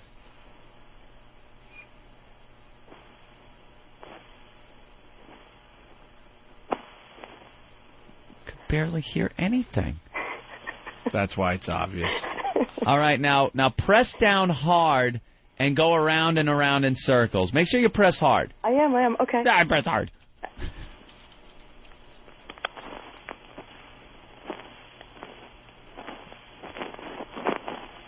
All right. Okay. All right. Who's guessing first? Now, remember, don't tell us. Mm-hmm. Don't even go... don't give us any hints as we guess until we ask you. I think in honor of Brian Regan in studio, playing Caroline's all weekend long here in New York City, Brian should go first. I'm going to have to recuse myself. I'm going to recuse myself. You're recusing yourself? Yeah, I think I have an unfair advantage on this one. What the hell does recuse mean? He's found that he has an unfair advantage that would not be fair to the rest of us, so he's removing himself from this competition. Code 4, my wife is listening, and she will kill me. That's what judges say. You don't want to... No, I'm not. I'm not going to take a guess in any direction. He's not guessing. Wow. Jesus. It is a... You know something? I want to find love like that. I just want to find that kind of love, man. Where you don't even want to guess. He obviously has an interview with Disney. I'm not in He doesn't want to that's what it is. A career, a family, just the delicious shit that makes you not even want to guess a hairy snatch. Yeah, Disney, look, on that show I do that, those guys put the asses in the seats in Caroline. I'm never a part of their shenanigans or antics. I only go so far. I only go so far to fit in a little so I can come back again next time. But I didn't take part in any of their guess the pants thing. I'll even play you the tape. I refuse. What was the word I used? I recused myself. I recused myself. I recused myself over there, and then I was over here. Hey, Brian, what did you recuse yourself of? I recused myself of not playing the game. What game is that, Brian? The guess something about pants. What something about what pants? Brian? I don't know. I was going over there. Oh, over there where, Brian? I was over here, and then all right, I'll see you at the meeting. What? I just wish my life was good enough for me to think about shit like that. Nah, I'm not gonna do that, man. I'm not gonna do it. I'm like, oh, the biggest pussy sounds like it sounds like spiders fighting antelopes down that motherfucker. Fucking no career, no family. Jesus Christ. Brian's got a lot of meetings to go to after this show. It's very obvious. Late is very full of very wholesome Jesus a lot of wholesome energy. As they take away his got milk. Oh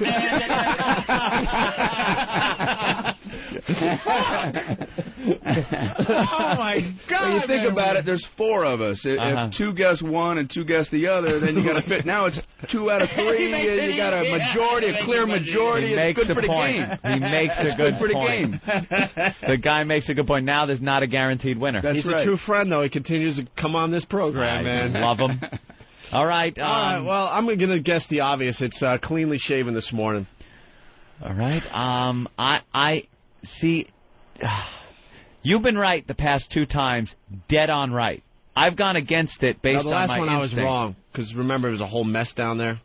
It looked like a drunk landscaper was involved. Remember? You said it was shaved though on Friday. Yeah, and it was. And it was. She said it was, and then we went deeper and realized it was just a mess because she showed us on Pal Talk. It had turned into a mess, but you knew it was shaved on Friday. Oh, all right. I was stunned. Yeah, because we saw it on Pal Talk. Yeah, it's not your fault. She grows hair like Grizzly Adams. It was you knew exactly when it was shaved. Clean shaven this morning. That makes me want to kind of piggyback on but you're due for a loss. Yes. I'm thinking the lack of sound is because it is so wispy, bushy, and wispy that it's not giving that Velcro-like short ripping sound on the phone. Brian, you would know about this. Both those are valid arguments. I can see going with either line of thinking. So my guess here is going to be the natural triangle. Okay. Patrice O'Neill. Bald. You're saying bald, too. Yeah, I'm saying There's bald. nothing going on down there whatsoever. The clean shaved has always been deceiving because sometimes it makes the most noise when it's shaved. Yeah. Even when it's clean shaved, just been shaved because you're rubbing on skin. I'm going to say clean shaven and sweaty. Well, no, it's not sweaty because it gets stuck. It was sliding pretty good. You just made a good point I never thought of. Yeah, it might have a little stubble. I'm thinking just triangle. Okay, is that it, Brian? You sure you don't want to get in? No, you guys have some great answers. I'm looking forward to hearing. Would you like to write down your answer in secret? In secret, I'll abstain. All right, Big Cans, if you would now please tell us what is in your pants. Well, it's a combo. I have a little landing strip, and the very bottom by the lips are shaved.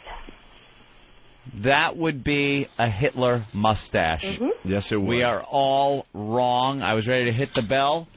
And funny enough, that is what Brian wrote down. Hitler mustache. So Brian is the winner. I guessed a combo, but I was thinking like the burger, fries, and the medium drink. Is that why you wrote down the number 4? I was wondering what that meant, but now it makes sense. Yeah, number 4 combo. We're all wrong. We're losers. All right, my Big Cans. Thanks for playing Guess What's in My Pants. Thanks, guys. Bye. Get to hear the song again. It is a fun song. It's time to play. Hey, guess what's in my pants? Place the receiver upon your beaver. It's time to play. Hey, guess what's in my pants? It's time to guess what's in my pants. My pants. Holy shit. What happened? Lil on cam on Pal Talk is deep-throating a banana, and it is goddamn ridiculous. Wow. Another one I lost. Hey, Lil, deep-throat the rest of that banana. Let's take another look at that. Hold on, we'll get to you in a second. She ate a piece of it, which kind of ruined it a little bit because now it's shorter. And now she's trying to eat it, like chew it and swallow so she can deep throat the rest of it. You might have to explain this to Brian Regan. What's going on? Oh, this is Pal Talk. Mm-hmm. You make pals. And who doesn't like pals? You just go around these are people from all over the country that listen to the show, and you can pop up their camera and watch them. Hey, Lil, Could you flash Brian? Let's see what she's got in store. She's a good girl. Oh, look at that. Isn't that what she's flashing right now? And she really goes at it.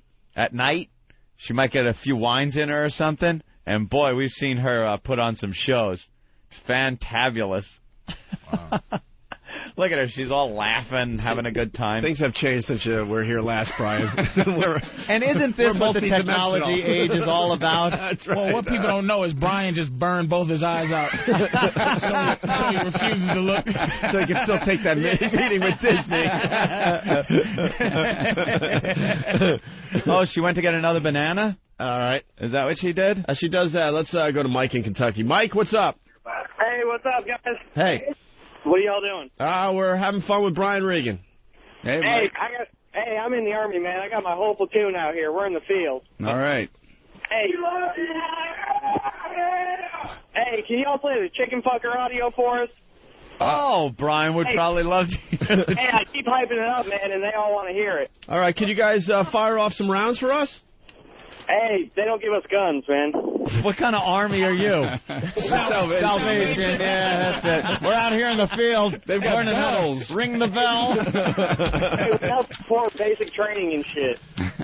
But no guns. You little maggot! You make me want to vomit! No guns. No guns. All right. All right, we'll play the chicken audio for you. Oh, hey, you're the man. Got the dildo. Right. Hey, have a good morning. All right, thank you, Mike, and the gang in Kentucky there. You want to play this for Brian? Sure.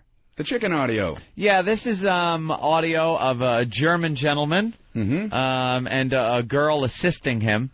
And he is, who would think people would do this? But you'd think it would be as obvious as not putting your hand in a mousetrap. You don't fuck chickens. Oh. But this guy wants to have sex with a chicken. He's going to leave us. Is this an actual, I mean, this is... Yeah, this is audio tape of a guy having sex with a chicken. Okay. And you can really tell when the chicken gets it.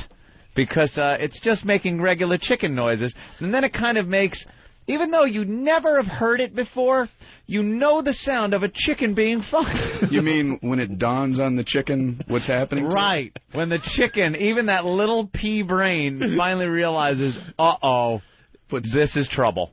Puts everything together? Yeah. Okay. Yeah. We want him to stick around. Brian understands the show. We'll do some clean stuff in a little while. I want to hear the... All right, he wants to hear it. Here it is. By the way, the soundtrack is fantastic, too. I own it.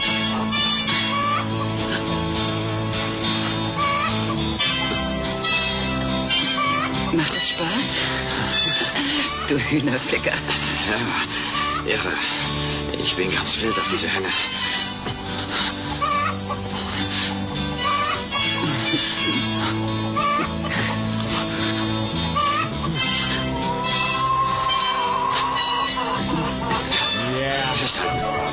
Yeah. Ja. Ja. Ah, nun wird's gut. Ja, gleich. Gleich. Ja.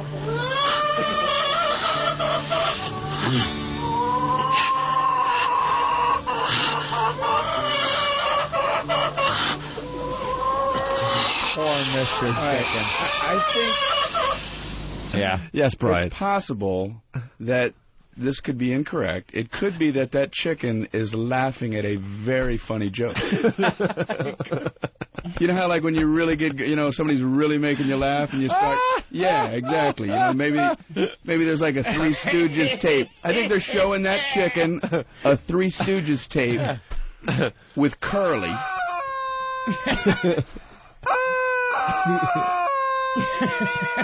Who got this?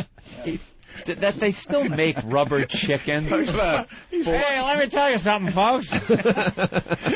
He's fucking dizzy on this. That's the silliest thing I've ever heard. What's like the, yeah.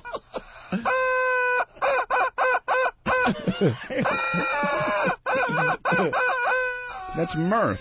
That's mirth. That's enjoying humor.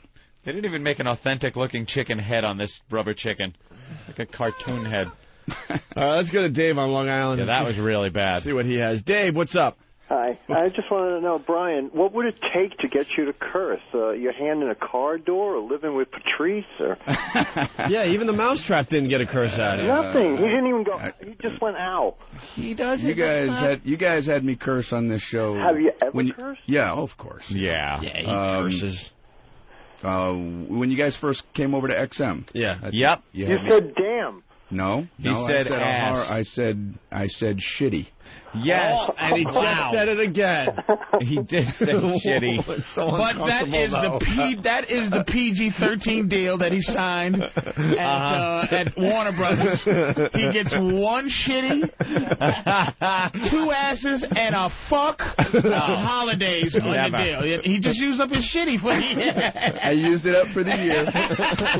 I didn't want the TY at the end, but they said you got to soften it up. Right. That makes it fun. You got to. It makes it fun, it makes it playful, and it makes you wild over the edge. you just teetering on edgy with shitty. Shit is bad. Oh, no, I wouldn't say that. But no, you add a little Y on there, it wholesomes it up. All right, there you go, Dave. Brian Regan cursing. It's always a lot of fun when he does that. We're going to take a break. Brian Regan playing Caroline's here in New York City all weekend long. This is the kind of friend Brian Regan is. It needs to be pointed out, Anthony. All right. His Thursday show at Caroline's, that's tonight, sold out. His shows on Friday, sold out. His shows on Saturday night, sold out.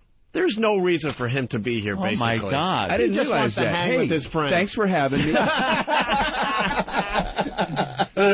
I'm sitting here taking mouse traps to the hand to try to move some tickets. Sold out. That's unbelievable. Ah, man, I don't know. And we're your big supporters here in New York. We didn't even know you were coming. Well, how long you been selling out, Brian? How many years? Like 15 straight? No. It's just like, the last couple kind of thing. Couple years or so. I'm going to let Brian in on a secret at Caroline's. Something you don't even know. Do you know there's a curtain that they close, and half of that place can actually, those empty seats, you can close a curtain and not even know they're back there. There's a picture of me when they close I am king of the closed fucking curtain. I was going to say, it's known as the Rich Voss curtain. Voss has seen that curtain. You got motherfuckers like me and Voss who go, hey, they open up the curtain tonight? Cool, man, cool. Brian didn't even know the curtain existed. There's a wall they open up for Dane Cook. I bet, man. Hey, Bob from Florida has something really fast. Bob, what's up? Hey, Opie and Anthony, I just wanted to ask you, who came first, the chicken or the guy? That's kind of a chicken-egg thing. Sir, first? do you have a mousetrap at home? Could you please put your hand in it? Yeah, we told the listeners to go out and buy a mousetrap, so when they bomb, they can take a mousetrap at home, too. All right, we'll do. Very interactive show. You guys should be able to take a mousetrap as well. Has anybody done that yet? I want to hear a listener take a mousetrap. No. See, that would be a true fan. I think they'd lie, though. Fan. Yeah, they would lie. I think they'd lie. You could tell by the scream whether they're lying or not. Put a pencil in there and go, oh, I've hurt myself. Yeah, then they didn't do it. Ooh. Ouch. If they say ouch. Ouch. All right. We're going to break. I should say there's some tickets available for Brian Regan's show on Sunday. Oh, okay. Those are going to go real fast as well. Mm-hmm. Caroline's Comedy Club here in New York City. 212-757-4100. A great club for the people that are visiting New York, by the way. You know, it's great when Brian plays Caroline's. The owners, they actually play the...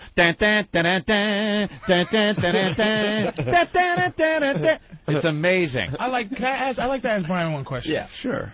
Now, did you follow are you doing the MySpace?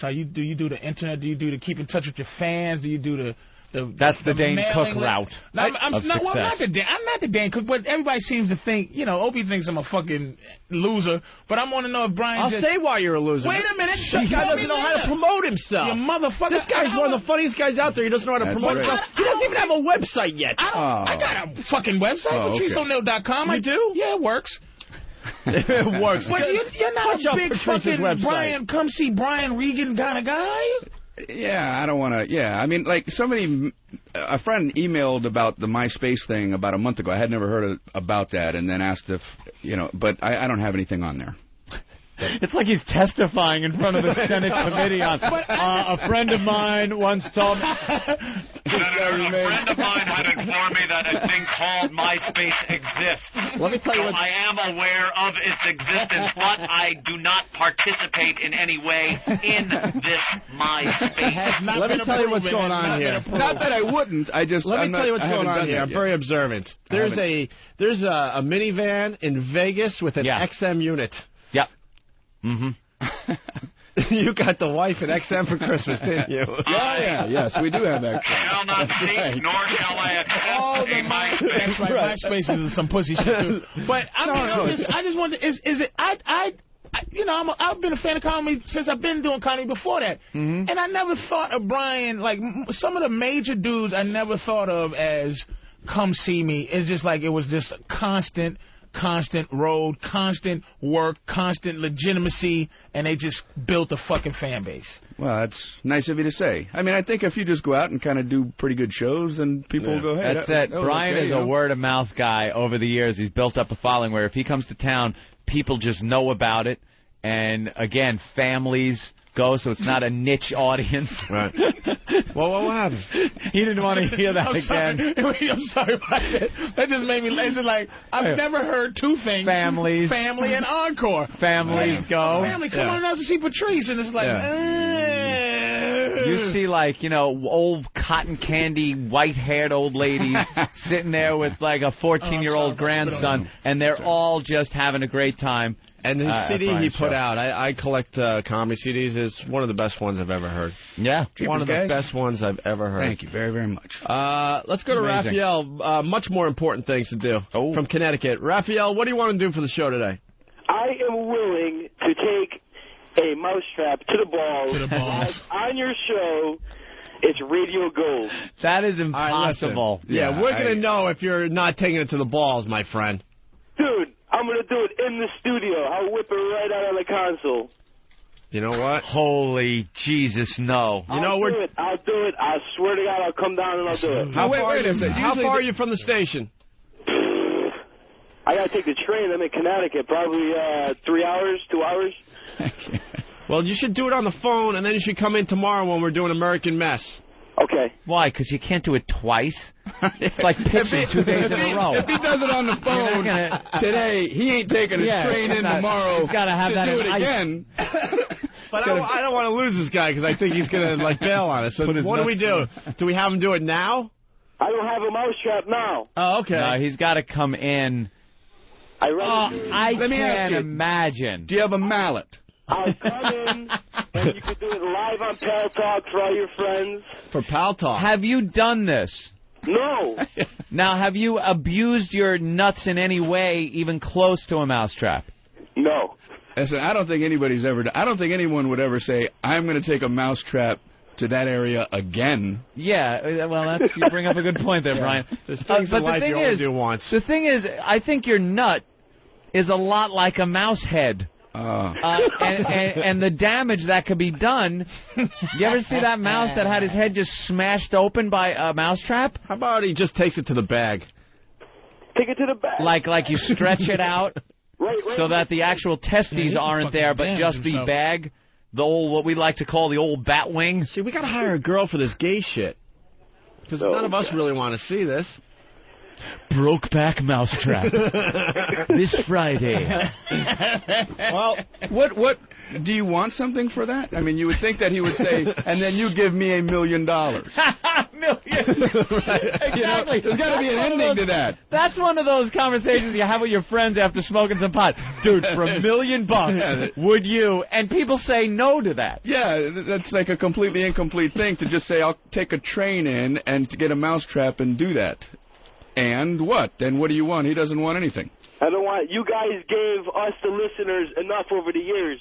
So it's time for wow. He's the Jesus of fucking ball sack abuse. You have given us. I will have the Romans hold me down. I am taking a mousetrap to the nuts for the entire audience. For everybody's enjoyment of the show. It's payback. Well, we're going to have a party tomorrow, Raphael, if you want to come by.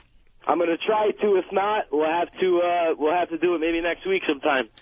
Any day you want to show up. You don't even have to schedule an appointment. Just show up. My friend, have an open invite. Right. Thank you so much, gentlemen. All right. Now, does this guy have a calendar at home that has, like, you know, Friday, go to work, Saturday, family barbecue, Monday, take train into radio station with mousetrap in pocket, Tuesday, Mom's birthday. I'll have an anecdote to tell at the birthday party. Funny you guys mentioned that. My mother's birthday is on Sunday, so look at that. Oh my God, he's crushing too. Your mother's birthday. His nuts is in a jar on fucking Wagnall's porch. May your testes get slammed in a mousetrap. What better gift for mother? Yeah. All right, sir. Like we said. One last thing, guys. Howard Stern sucks ass. Wow. Fuck Howard Stern. That isn't very nice, is it, Brian? Bubba the Love Sponge. All right. Thank you, Raphael. Yes, sir. Let's go to Rob in New York. We look forward to Raphael stopping by with his mousetrap soon. Of course we do. Rob, what's up? Yeah, I went to see Brian when he lost his voice that night you guys went. Okay. I took my 5 kids. I played for the train fare, 2 drinks, and an appetizer apiece. It cost me $600 at Caroline's. I was totally shocked. What? $600. The 5 tickets, 2 drinks apiece, and an appetizer apiece. Yeah. Wow. Sounds like a complaint. And like an idiot, I paid a 20% tip on it, forgetting that you don't tip on the entrance tickets. So I gave the girl $60, and she was so smiley and happy. Like, thank you, sir. They should be tipped $60. Well, I'm going to tell you in retrospect that when you pay that kind of money to see Brian Regan, it is worth every penny. Oh, there you go. Thank you. Oh, that was the backup. Wow. I knew where that was going, man. You know what? If another testimony of a nice guy, I would have been saying, fuck you then, motherfucker, in the first 5 seconds. I didn't ask you to come, bitch. You can Brian's sitting there waiting. I bet this ends happy. He's not breathing, waiting for the outcome. Yeah, I'm so fucking... You know, I couldn't make my car payment. I have to walk to work now. I don't know if he did that on purpose or not, but, man, that did not seem like it was going to end that way. No. And then it turned it around. It all came out for all right, Rob. I appreciate the words, remarkable. man. He's remarkable. Thank you. President W. $60. Remarkable. I've never seen a bad Brian Regan show. Never. $60 is only 10% of that. And it's a different show every time, too. You said 20%, Mr. $60 and $60 is $600. That was a shitty tip. But, you know, it's good. I slip the staff of Benjamin Franklin because the drinks just keep coming. That's how you get them. When one of the wait staff comes over to your table early in the night, especially during a Brian show because that place is packed, you hand them a Benjamin Franklin and say, Psst, keep them coming. Keep them coming. And that's you will get service that is unbelievable. And it helps if you get to drink for free, too. That, too. Wait, it happens to be, this is more background comedy shit. Mm-hmm. I talk to the wait staff, and I say, well, who's your favorite people to come in? Mm-hmm. Brian Regan. Not because of himself, but because his crowd tips the most. I've heard that. Then which Janine makes me feel Garofalo. Really? Is That's cool. Major tippers. Nice. Man. What about like when Paul Mooney comes in? Mooney's crowd is good tippers because he draws his 2 black tippers. I don't know why we got such a bad rap on tipping. You guys really But you either get us tipping nothing or tipping 95%. It's like there's a compensation for the stigma that we have for not tipping. I tip like a white person. I tip 20%. That's what I tip. Well, that's unfair for you guys who are trying to compensate because you're trying to get it to an average of 15 to 20. So now you're just trying to average out at 10. You gotta go at 95. Yeah, well, if some are 0, then I gotta be above 20. And as Voss goes, looks for any excuse. Bitch, I said 2 ice cubes. Oh. Do you even take into consideration service when you tip? Unless it's so extremely bad or so extremely good, I've had dinner with people like you don't know that well, and like they try to like show you how assertive they are, and they say, you know what? If we get bad service, we don't tip. We leave nothing, and we call the manager over, and we complain to the manager about the waiter in front of the waiter. And I'm like, remind me never to have dinner with you again. This is just way too uncomfortable. Dress them down. I will leave usually 20% if I never see the waiter ever. Right. And then if it's good service, more on top of that. Yeah, I always round up.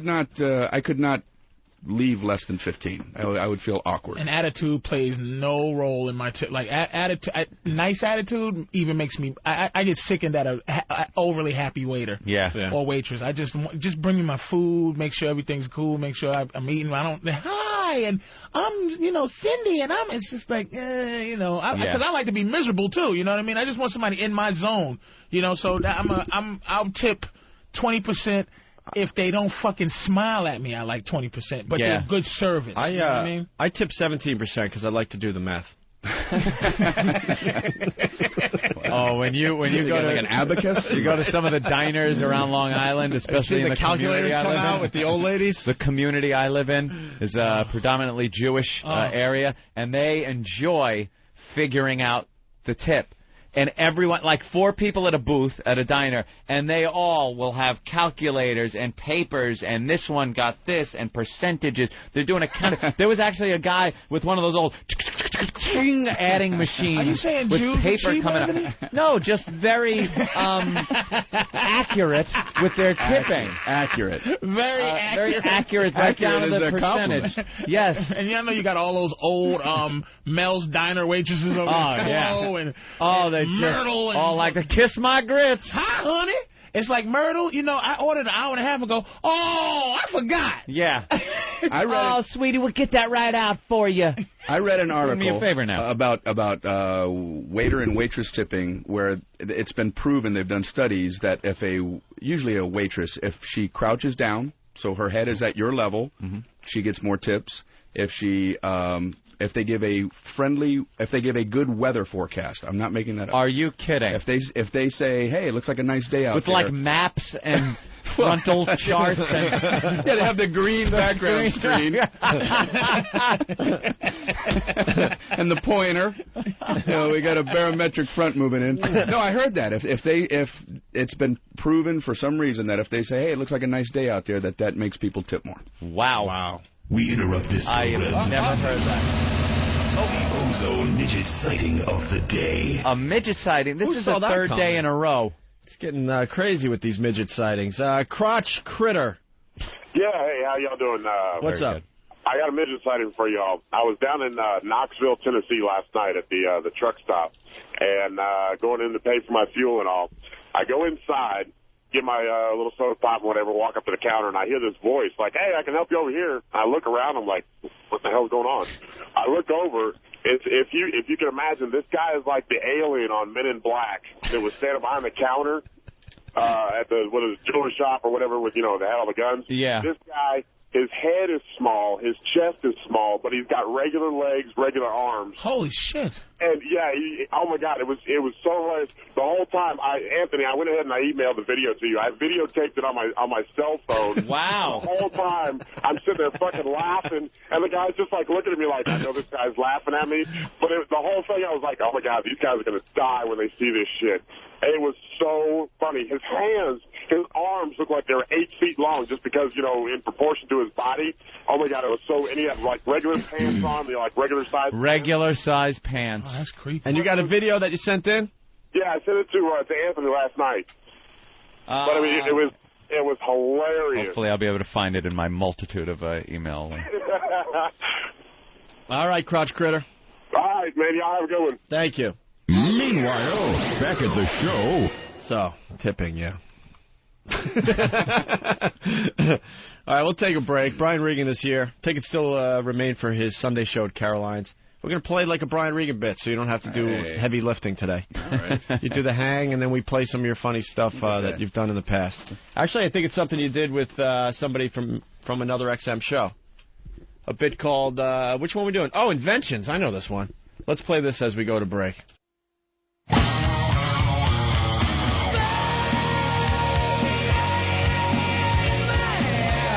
have funny. We're back with the Opie and Anthony program on XM Satellite Radio. Breaking into the music because we only have Brian Regan for a little while.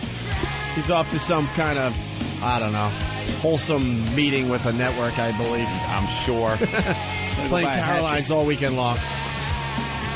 And Patrice was just having a little conversation with one of the Pal Talk girls. Yeah. She's Malaysian. Delicious. We just noticed that one of the guys on Pal Talk, he's got his webcam in his car, so we're just watching him drive to work, I guess. Well, I assume he's a trucker, and he's just on the road. He just went through a toll booth and stuff, and I was kind of curious as to how they were doing that. And apparently it's a laptop and Verizon service, which you're able to broadcast your webcam from the road.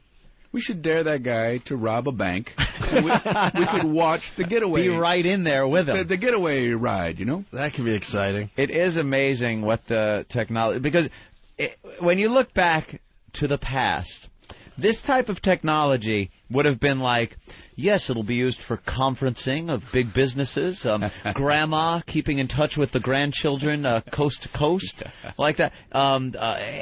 Anything but this girl deep-throating a dildo, a guy commuting to work, and Patrice sexually harassing a Malaysian girl. It's just...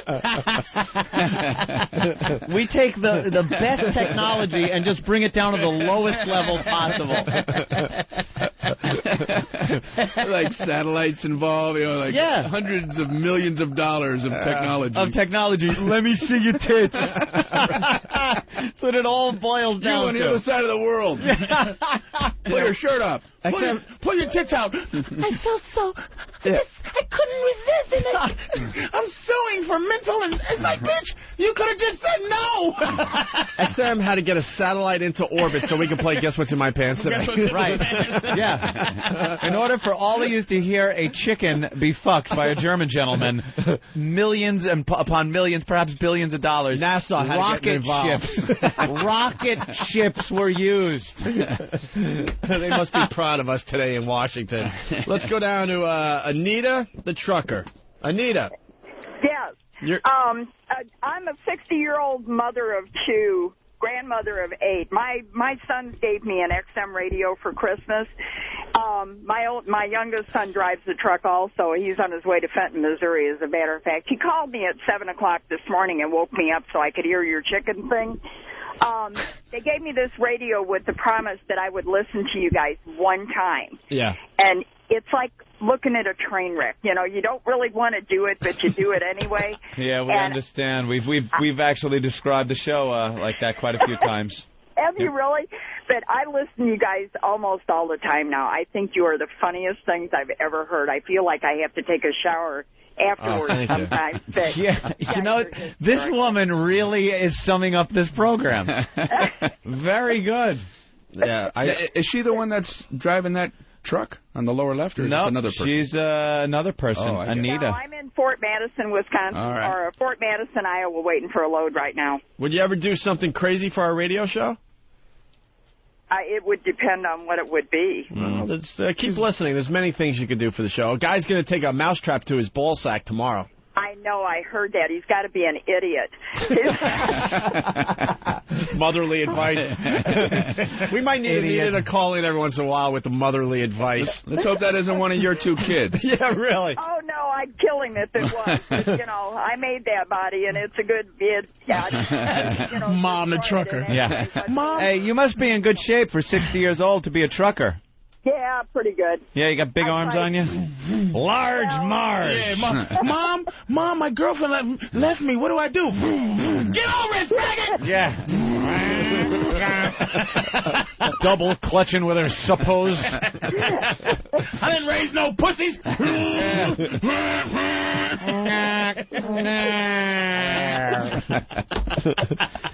Holy shit. All right, keep her between the ditches there, Anita. Absolutely. Y'all take care. Call us from time to time and keep us honest, all right? Okay. Bye-bye. Bye. Remember the time we found like a 70-something-year-old stripper? Yeah. She used to strip for us? Mm-hmm. And then we took her to road shows and stuff? Yeah, what the hell? I forgot her name. Damn. Yeah, we're not talking about Sandy Kane. No. Oof. This lady really thought she still had it going on, and she was still stripping at 70-something. Well, she probably turned 71 and retired. Wasn't there something with diapers involved with that show? Diapers? Kind of remembering a diaper being involved. Maybe. You never know. No. Let's go to George. All a blur, man. I know. George in Jersey. How are you guys? All right, George. Listen, Brian, I got to wage a complaint about your shows. Okay. The time I took my entire family to the show, we laughed so hard that we hurt the next day. Hey. Oh, that look ended at that. nice, too. That ended well. The hell of a complaint. There's no way to fucking... Hey, Regan. Yeah, what's up? I came to your fucking show, and somebody stabbed me in the eye with a fucking pen. Yeah, and what happened? Man, I laughed my other eye out. Thanks! Motherfucker come to my show. Oh, dude, Patrice. Holy shit, man. Let me tell you, you make me fucking sick. Brian, I was at your show the other day, and it was hysterical. Had a great time, me and my family, and we stayed late, and as you left, you backed over one of our children and killed him.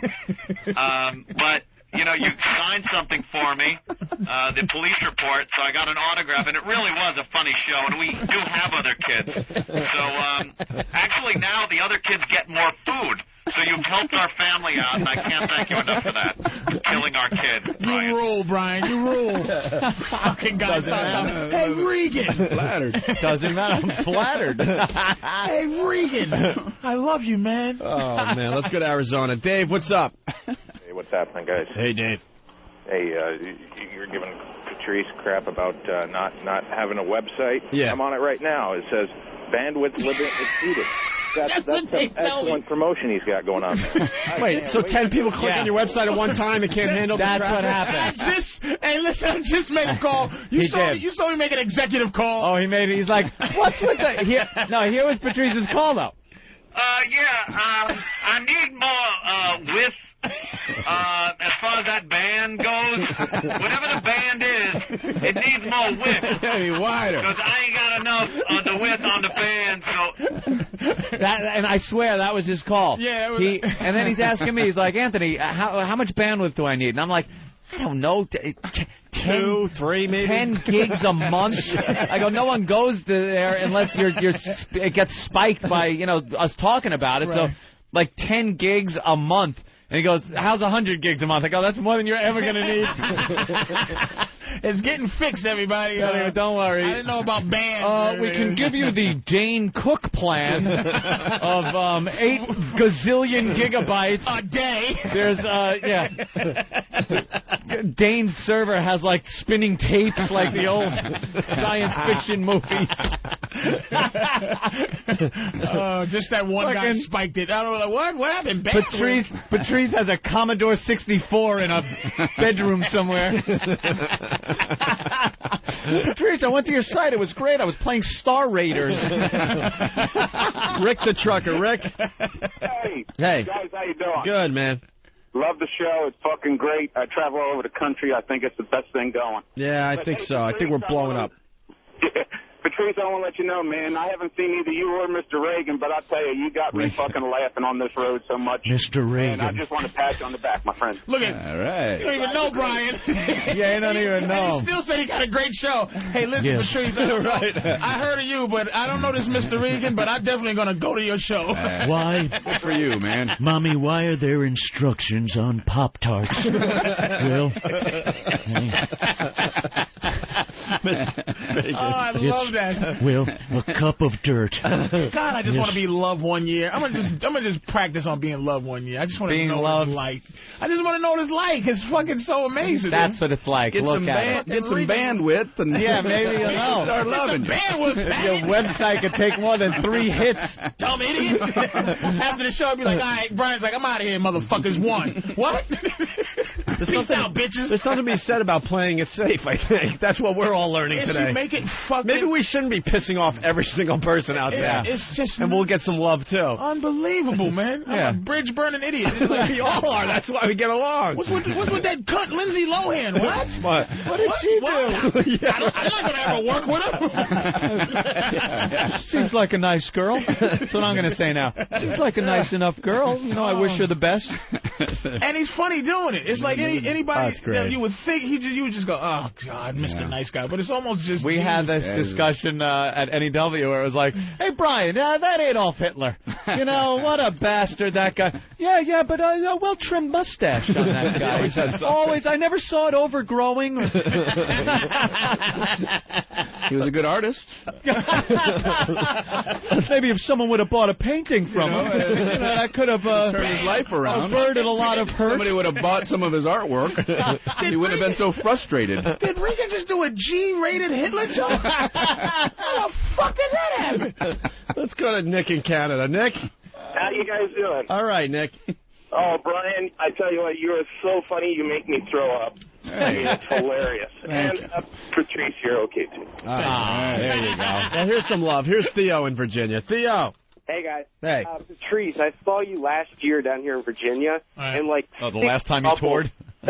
like 6 couples were getting pissed off. It was right around Christmas time. You was bitching everybody out about their Christmas sweaters and stuff. And, like, seriously, like 6 couples got up and laughed. I laughed so hard, it killed me. It was my favorite comedic performance I've ever watched.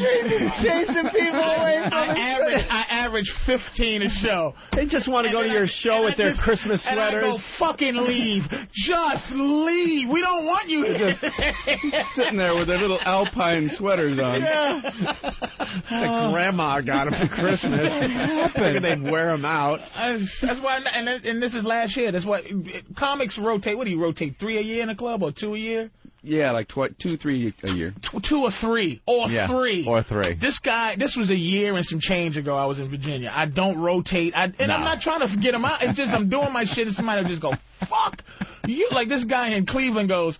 It was right when the Abu Ghraib thing comes out. Yeah. I go, you know what? Give me a break. I don't give a shit about no naked Arabs, right? So the guy stands up and goes, "That's fucked up. You know, my son's over there." And I said, "Look, you got a yachting shirt on. Couldn't you send him to Canada?" And I hate just 20 people left. Oh wow! Can you get him out of that? Jesus! Could you get him out of that shit? You was rich, motherfucker. You got a yachting shirt on. Based on his yachting shirt. Yeah, what is that? Can you pay somebody to get your son out of this mess? I picture a collar and blue and white stripes. It was one of those. Was it? Yachting, and he stood with up a little sailboat where an Izod emblem would be. And that was the one I got thrown out. They marched out, and after that show, the general manager comes over and goes, yeah. And like she said, yeah, as if she already told me she fired me for the weekend. She just came over first and said,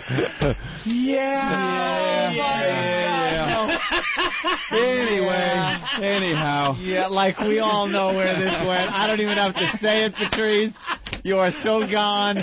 Yeah. So, here's your check. I got to break in. Matt in New York City, what do you want to do? Take the mousetrap off of the sack. Right now. Right now. How far are you from the station? I'm on 41st and 8th. Oh, my God. Off of the sack. Look, I don't like getting into details about men's genitalia. Okay. Well, when I don't have to.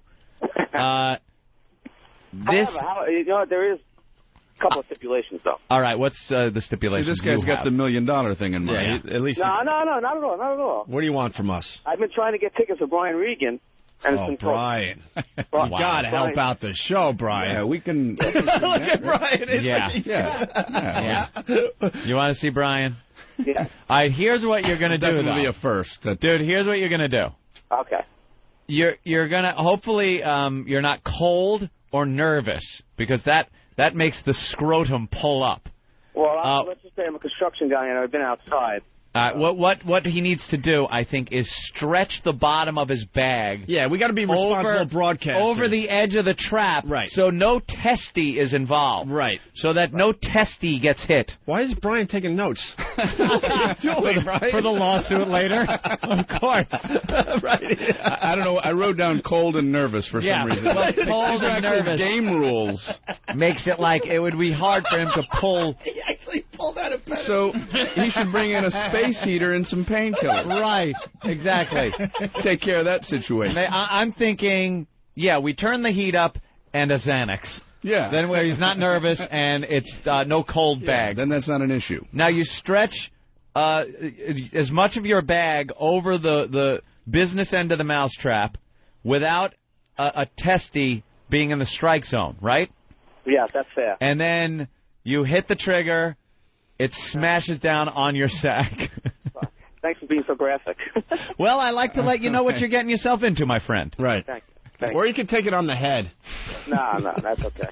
Yeah, by the way, I'd like to take this opportunity to plug, if you pick up the Daily News today in New York City, it's a story about Opie and Anthony. It's Opie and Anthony's not-so-dirty little secret about how we're not in the gutter these days, and we're doing some fun, creative, clever, not dirty radio. You have like a lot of new listeners tuning in. And yeah, because they saw this article and go, finally, a satellite radio talk show I could listen to because it's not so dirty. And they're hearing this mousetrap contest. Mousetrap on the scrotum. So pick up your Daily News today. Pick it up. It's a wonderful little feature on the Opie and Anthony show. All right. Matt, come on down. Okay. Latrell Sprewell. Come on down. Okay, I'll be there. What is the address again? All right, hold on the line. All right. We might have a taker. I think Matt's coming down to take a mousetrap to the sack for some Brian Regan tickets. Jeez, we'll see how long it's going to take him. What are we looking at? The Isaiah. I just put a mustache and a beard on that chick. That's Latrell Sprewell. Holy crap, it looks just like Latrell. Why would fucking Isaiah fuck with her? Well, if she had that goatee, I don't think you would. Well, that's the big story here in New York. In New York, Isaiah Thomas being accused of sexual harassment. It looks like bullshit, doesn't it, Patrice? Fucking ask me. Yeah, look, Patrice. Yeah, bullshit. Yeah, it's always bullshit. It's always bullshit. Well, you had a great comment about that in the office, saying, "Look, Isaiah Thomas, if he's going down that road, he's telling 11s to go home. He's telling 12s to beat it. It's just could have happened, as they say, whatever. If he's going to play that game, why would he do it? Why? With someone right in the office? Why? And someone that looks like that. Come on, stop playing. Stop it. That's a non-story. Stop it. She got fired for whatever, and now she's a little bitter, and she's going down the old sexual harassment road. $6 million for that. For that. No. What do you think, Brian? Why do they? Well, it's just an accusation. How can you put that on the front page if you know what I mean? No, what's the best part about that? That's an accusation. It's on the front page. It'll be proven that this is all bullshit, and it'll be a tiny little article on page 81. He can't. He says no, and that doesn't mean anything. It's just an accusation. Mm-hmm. I think it's unfair. Wow. Then again, that was an actual stand. She might have a point. Brian had to take a sip of water after that one. It's like, shit. That was some old political shit. Let me back off. Let me back off my female audience with that statement. Hello, Nickelodeon. I didn't mean it. The bitch wanted it. Yeah, that's something you'll never hear. She wanted it. She was asking for it. No. You'll never hear that out of Brian Regan. Hey, we got Jim Cook checking in. Celebrity impersonation. We got Jim Cook checking in, Anthony, from Sam Adams. He has some advice for Brian Regan. Jim Cook? Yeah, Brian, I just wanted to say, giving away those tickets could have a negative effect on your career. I'd advise against it. Well, that's a pretty good Jim Cook, my friend. You know what? Unless it's really Jim Cook. Just from the voice, I know who this guy is. Who is it? You want to bet me $10? No, because you're a genius when it comes to this. You want to bet me $10? No.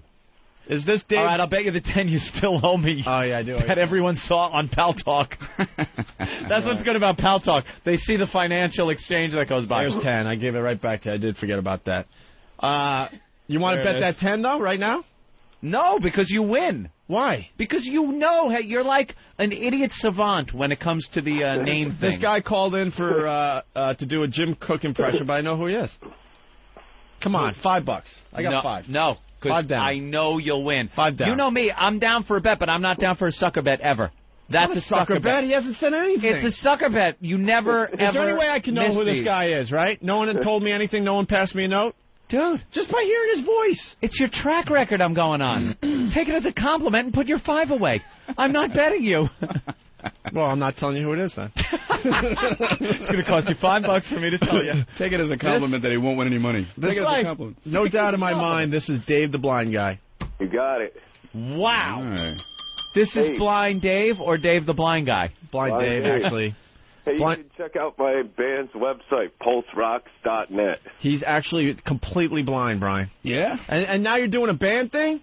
I've been in a band for a while now. This guy has given us some of the best radio ever. I think we have him on stage performing, being blind and walking on the stage, Opie. Oh, yes. Thank you, performing Anthony. a song.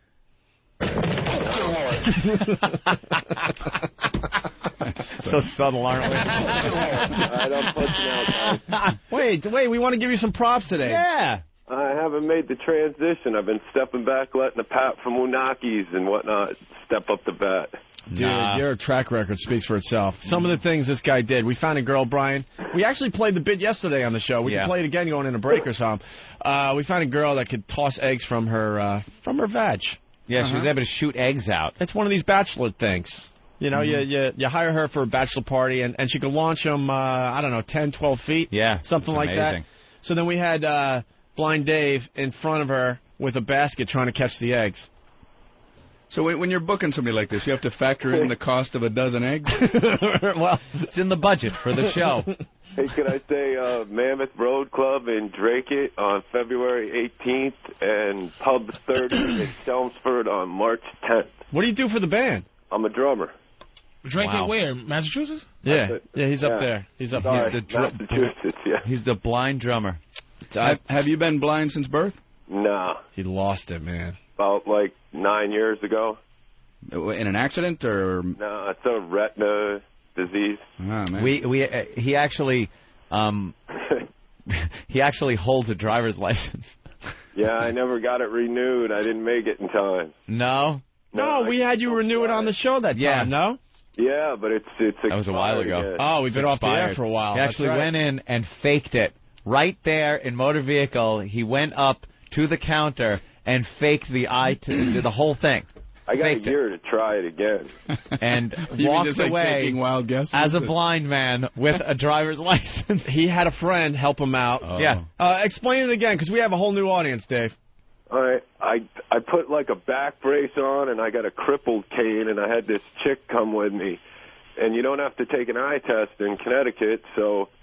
And I told them I was in a car accident. They let me ahead of the people ahead of me. And I told them my glasses got busted in the accident, and I'm waiting on a new pair. Could they get my hand to where I had to sign? So they actually had to move his hand where you had to sign on the page. That's how he got away with that. Yeah. And then you had to get a picture taken, right? Oh, yeah. Yeah. My dumb smiling face. Yeah, so he kind of just walked and just... Yeah, so it was like he was crippled, but were you using the cane to kind of sweep the floor? Looked like she was helping me walk. I told him I'd hurt my back and my ribs. But he's blind. This guy has the best sense of humor. It's unbelievable. Yeah. And then finally, for the new listeners, one of our greatest bits ever, when we really didn't give a shit, we did blind boxing with Dave and this guy Matt from Long Island. And everyone's like, we knew Dave was blind, and we're like, hey, Matt, how do we know you're blind? He popped his eyes out.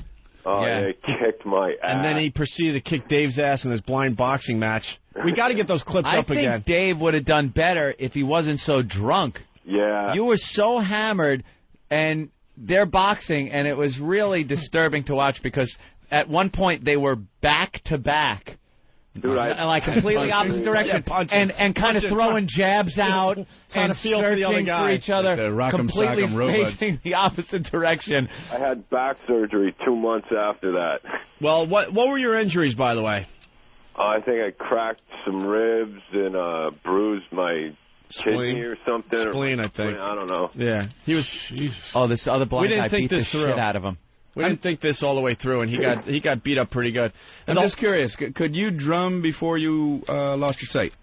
Yeah, I was drumming on and off since I was a kid, but I was kind of hammered for a while. I haven't drank in like 3 years now. Dude, why'd you give it up? It's great. I know, I had fun with it. I'm not AA about it or anything like that, though, Oh, good. There's beer in my refrigerator. I hate when they reform. I don't buy the disease shit. Like, I can't give up being blind. Right. Yeah, if you could go to, like, Blind Anonymous. Yeah. And then, hey, it's my...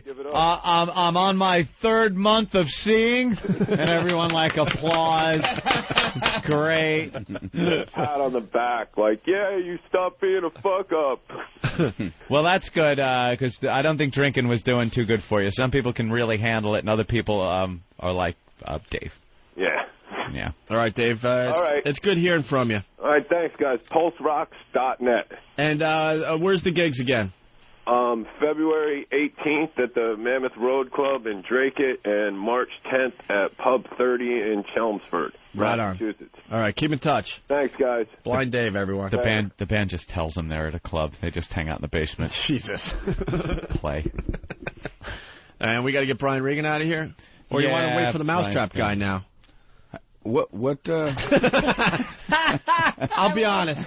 When we went to break, he said he's got to get out of here. So Yeah. I don't want to put the pressure on him. Right. So if you have to leave, how we close understand. was the guy? Yeah, where is he? Do we have his cell number? Can we find out how close the guy More is? radio, Brian? More radio? No, I flew in last night. This morning, so he wants to sleep. Yeah, he's got to sleep. Rack out. Wants to sleep and get ready for the show. All right. But if there's why don't you tell the listeners what hotel you're staying at? They'll lull you to Do sleep. they take care of you, Carolines? They take care of you nicely? Oh, not money-wise, just like, extras. Like... I get 2 free beers every night. No. Not the money like the hotels and stuff. Could fly you in first class and things like that? It's all good, yeah. Oh, they must just take care of him. Good club, man. Good club. All right. Yeah. Well, the guy, I guess he's on his way. I don't know. We could take a break, and if it takes too long, maybe Brian will be here, maybe he won't. We'll leave it up to Brian. Brian, if you have to go, that's fine. If you want to stay and hang out, you are so welcome. All right, I'll just play it by ear. There you go. I don't think either one of us like you're passive-aggressive, you better stay. It was not a passive-aggressive, you better stay. You can't refuse. He can stay and be cool, or you can go run and go to fucking sleep, you pussy. I certainly didn't hear that in my tone. It wasn't an even tone like, hey, dude, you can hang or you can go. It's cool, man. That's what I heard in my headphones. You can stay.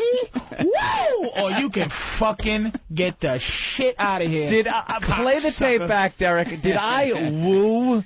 Did I say woo? I don't think so. We heard you. Ow! Yeah. Ow! We heard you. Great. We both heard you. It was uncomfortable.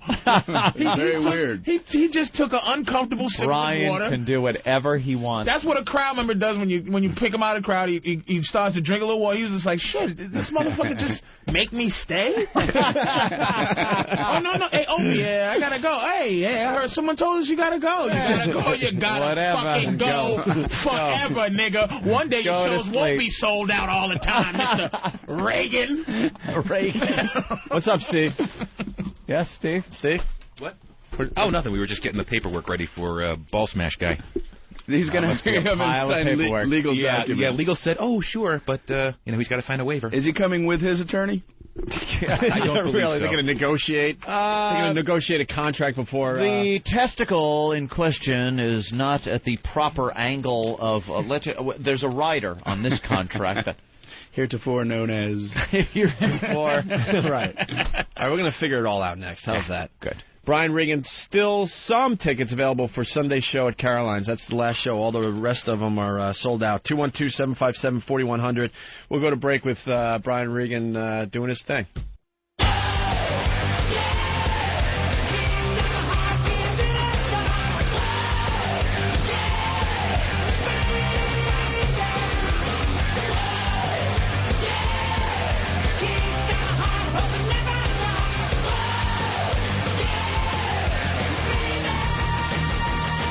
right, we got lots going on. Brian Regan has decided to stay a little longer. All right. The guys are waiting for the mousetrap guy to show up. They're all just kind of waiting at the door. As soon as he gets here, we're going to get him in here to take a mousetrap to the ball bag for Brian Regan tickets. Patrice O'Neill's website is back up and running. All right. With new bandwidth. New bandwidth up in this motherfucker. Let's see how long that lasts. I got mad bandwidth. You have no idea what you got. We're going to see how much you got in a few minutes here. Yeah, PatriceO'Neill.com. 20 gigahertz or something? 20, you got like a... Are you crazy? You got like megahertz on there? You got like 100 gigs. And I don't know what you guys were talking about. I think you were talking about houses, which we'll get into in a second. Yeah. But Patrice O'Neill, he was on the show recently saying how his mom answers his fan mail, right? Yeah, not anymore. Though. Not anymore, unfortunately, because you blew up your mom's spot by admitting it on the show. Just talking to my big mom. Yeah, my mom does it, and then these cocksuckers, you know. I'm like, Mom, don't do my mail. Don't do it no more. She says, why? It's all right. And it was a nice little job for her. Yeah, she feels like she's part of your career. Part of my career. And it's exciting for her to see what people think of her son. I had to fire my mother anyway. I pay her for just, I had to fire her but I pay her just because I love her and she's my mother. And it's like, she was typing, somebody would go, dude, I saw you at this and you were the greatest. And then she would go, thanks for your cooperation. Just stuff you would never write back, right? Yeah. I was like, Moms, I wouldn't even say that to some fucking asshole. So, but these idiot starts did. Hey, let me see your snatch, lady. It's like, I'm like, Moms, get off of there. Yeah. So now I answer my own fucking emails. I look at them and shit. Now, how did you fire her? Did you have to bring her in and sit her down? I just said, Mom, don't worry. I said, don't worry about it. Just don't worry about it. And then send her a check. One thing I love about my mother, she just, if I was a drug dealer, she wouldn't be one of those fucking, oh, Lord, the devil's money. She'd be like, thank you so much. Yeah. Put it right in the fucking bra. Like, wouldn't be like Scarface's mother. Get out! You are evil! None of that shit. She'd be like, oh, it's 10,000. Be careful. Don't get shot in the face, baby. So she just take money. My mother takes money to just be quiet. I got a communique from E-Rock. Urgent communique. Matt is here doing paperwork. Wow, all right. There we go. See what radio has come down to. We used to just do this stuff. Now they have to sign a million documents just to enter the facility. And then a whole bunch of other documents to come into the studio. So he's going to come here and just, like, stand right over there and do this live? Close to the Pal Talk camera. I think, unfortunately, I'm going to take one for the team. I'm going to move over here. Okay. But I think the prime location... Why are you putting your hand on Brian Regan's lap? I wanted to touch I'm going to slide over this way. I think in this general area. All you have to do is the prime location for this. Make sure it's ball dry. Ball sweat don't snap off. All you had to do is tell Brian that he needs to move, Anthony. That was. I'm moving it right here on this corner. What? Right here. That's where he has to do it? Yeah, that's where he'll do it. All right, so we're setting up the camera, the webcam, for all the Pal Talk users today. Mm-hmm. All right. Ball Avenue is what we'll call that spot right now. You know what? But then I want it wiped down very well with, like, all kinds of Lysol and... This guy's going to have a folder with these legal documents that his, like, grandkids are going to find up in an attic. Like 40 years from now. All right, let's take Hey, we can even move the camera closer. I got some slack. Yeah, why don't we do that? Let's go to Russ in New York City. Yeah. We'll give him a whole different angle of the studio. That'll be fun. Beauty. Russ, New York City, what's up? Hey, I just want to let you guys know, I saw Brian in September at Caroline's. Yeah. Went to the Sunday night show. It was the Wednesday before I had buried my mom. She died. And Brian was so funny. I was laughing really loud. I felt really embarrassed, like I was really a jerk. And I looked at my daughter, who I took with. She was laughing really hard, too. So either he's real funny or we're just a real sick family. But it was just a great show. Well, I'm glad you had fun, man. Sorry about your mom. Thank you. All right. That's a strange phone call. Hi, Russ. Is that Matt right there outside the studio? Did he sign all? Is he still signing? He's all done. He's all done. That is the most bizarre-looking camera I've ever seen. That looks like it belongs in some futuristic space movie. It is the Orbit cam. You can move it around with these controls. See? That is there wild. you go. Yeah. And you could zoom in, but it's digital zoom, so it kind of stinks. There's Patrice right there. And then since I have it on my hand, I could just kind of turn it with my hand. Without having to push the button. But that's not as much futuristic fun, is it? You could just turn it. I like it. Watch when I press the button. Yeah. Futuristic fun. And here's what I look at. That's my screen. And it hovers every day. when I lift it off the table. And there's, my personal mail, which you can look at, people. Thank you. Don't take a screenshot of that.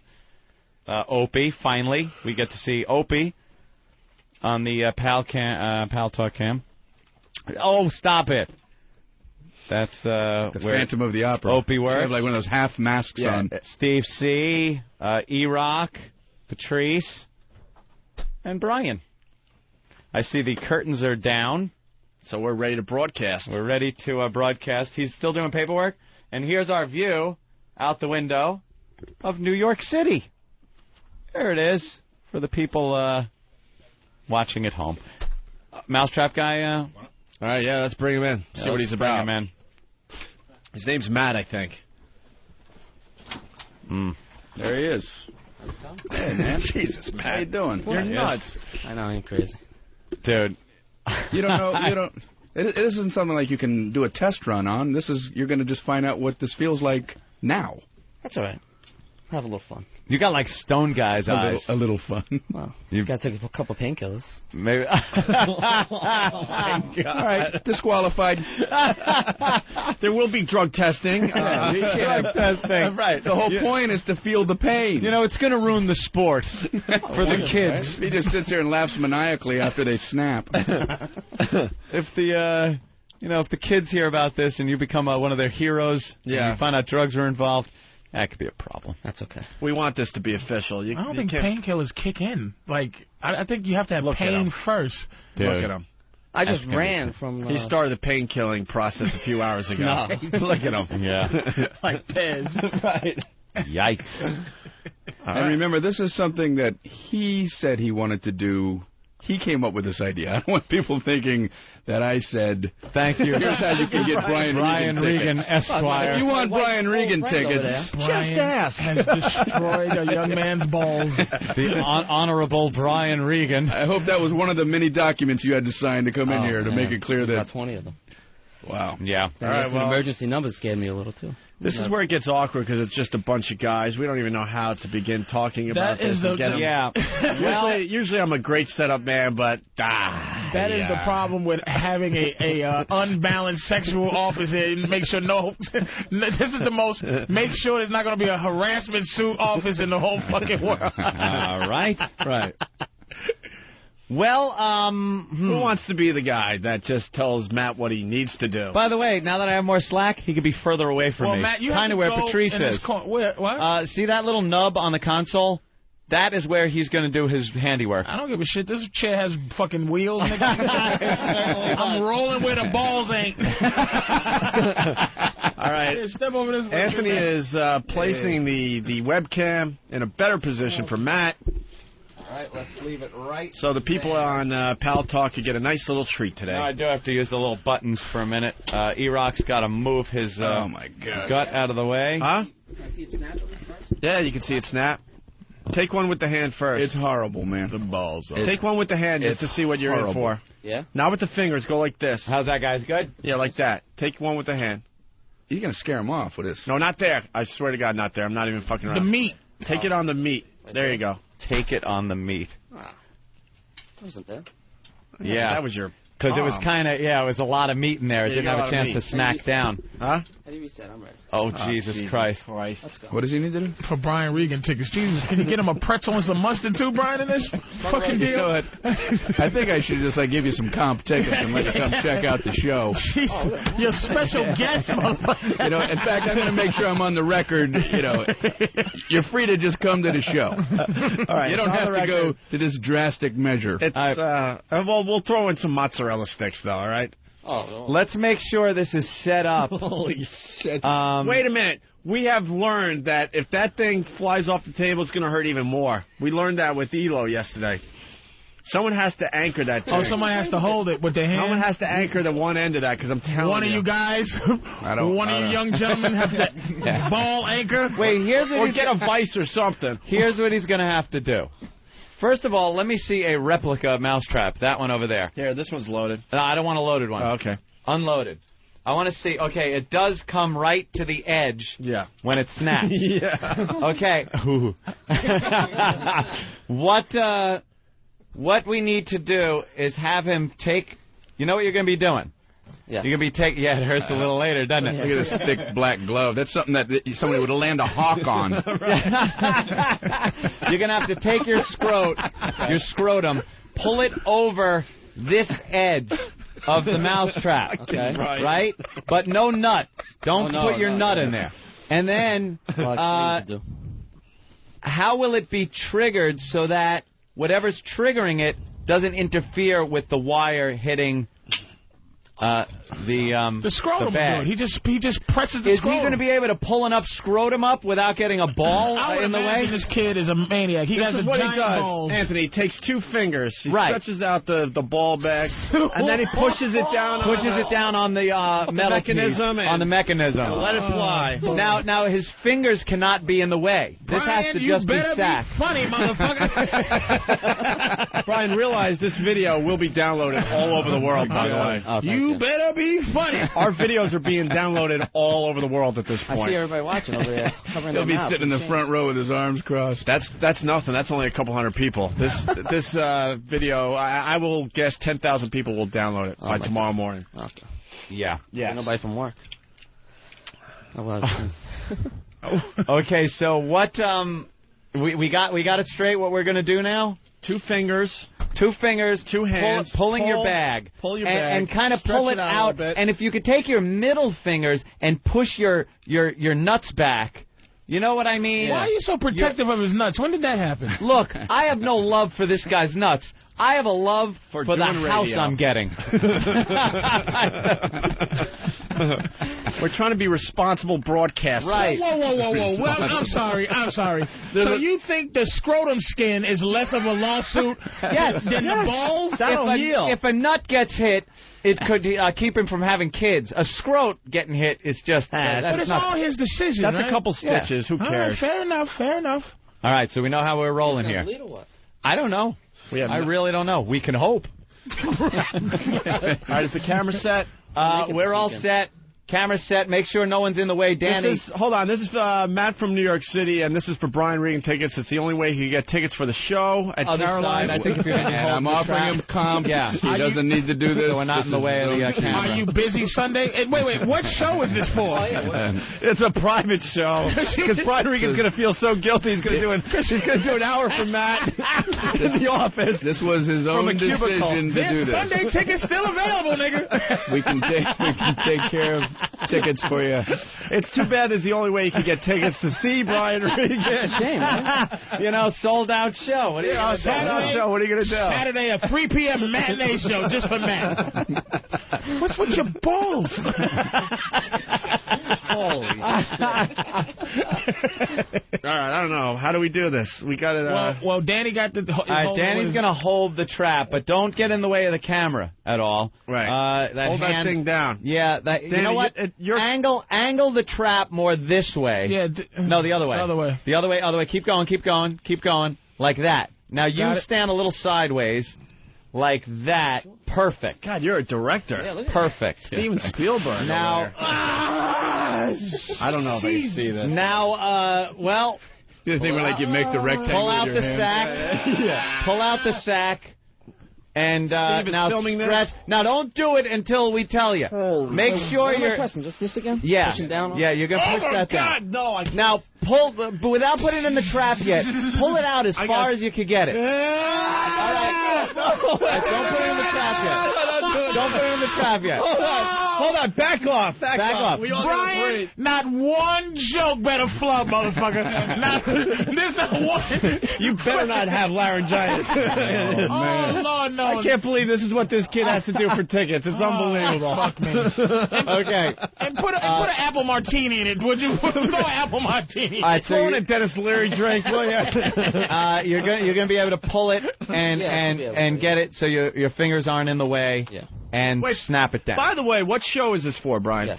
Yes. I'm going straight back and writing a whole new act just to make sure it's What show are you going to be at? I would like to be at the Saturday one. At what Saturday night. time? The late one, 10:30.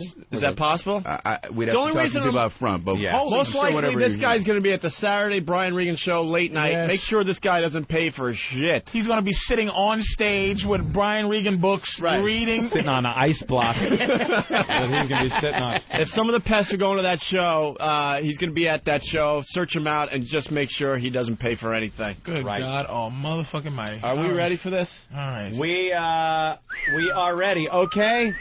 Well, pull it out again. Stretch as much as you can stretch. Make sure it's just bag. Do I got to pull it off again? Like once it clips. Once it clips, you do whatever you need to do. If you're brave enough to let it dangle so we get a good shot for the video, that No, that's push. Are we ready? All right. Wait, should we do it on 3? No, I guess let's just all be quiet, and when he feels it, he'll do it. Yeah. Here we go. Keep your fingers out of the way. Get a lot of stretch there. There you go. I think his fingers are in the way. Yeah, watch out. Your fingers are in the way. It's going to be very hard. You're going to have to stretch a lot. Stretch it but out. keep the nuts. There you go. Just the edge. Dude, oh my God. This is not right. Here we go. Wait, is the mousetrap on the edge good enough? Yeah. All right, here we go.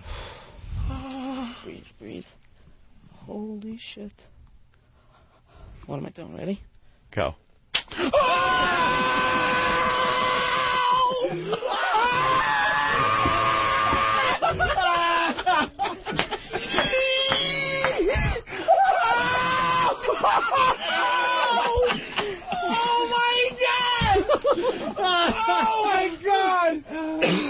Oh, you can't get it off! You gotta open it, motherfucker! He's sliding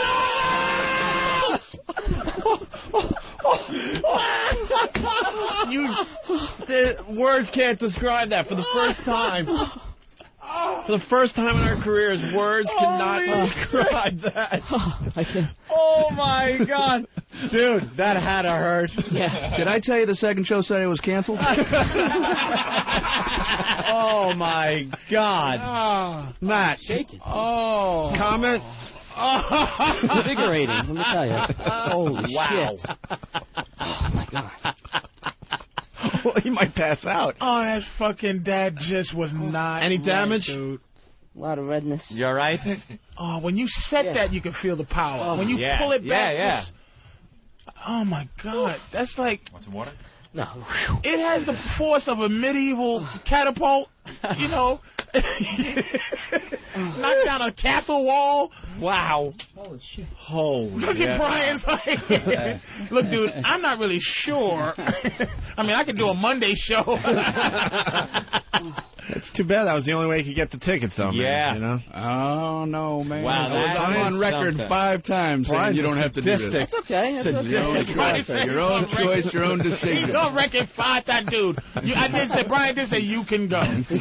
Brian had his own paperwork that Matt had to fill out. That I never thought anyone would do something no like that. fucking way. Oh, We've done going right into the garbage. We've done a newspaper. We've done some sick things on this radio show. That could be the I sickest told right you there. That could be it. That knocked the Tylenol PM right out of that motherfucker. He's wake. Thank you, don't help there. How does it feel? I mean, How give us feels something. numb. Feels numb. What were you thinking as you were about to do that? What the fuck was I thinking? What am I thinking? He was right now? shaking and everything. It snapped right down on it. It was a perfect snap. It was a perfect execution. That kills mice. Yeah.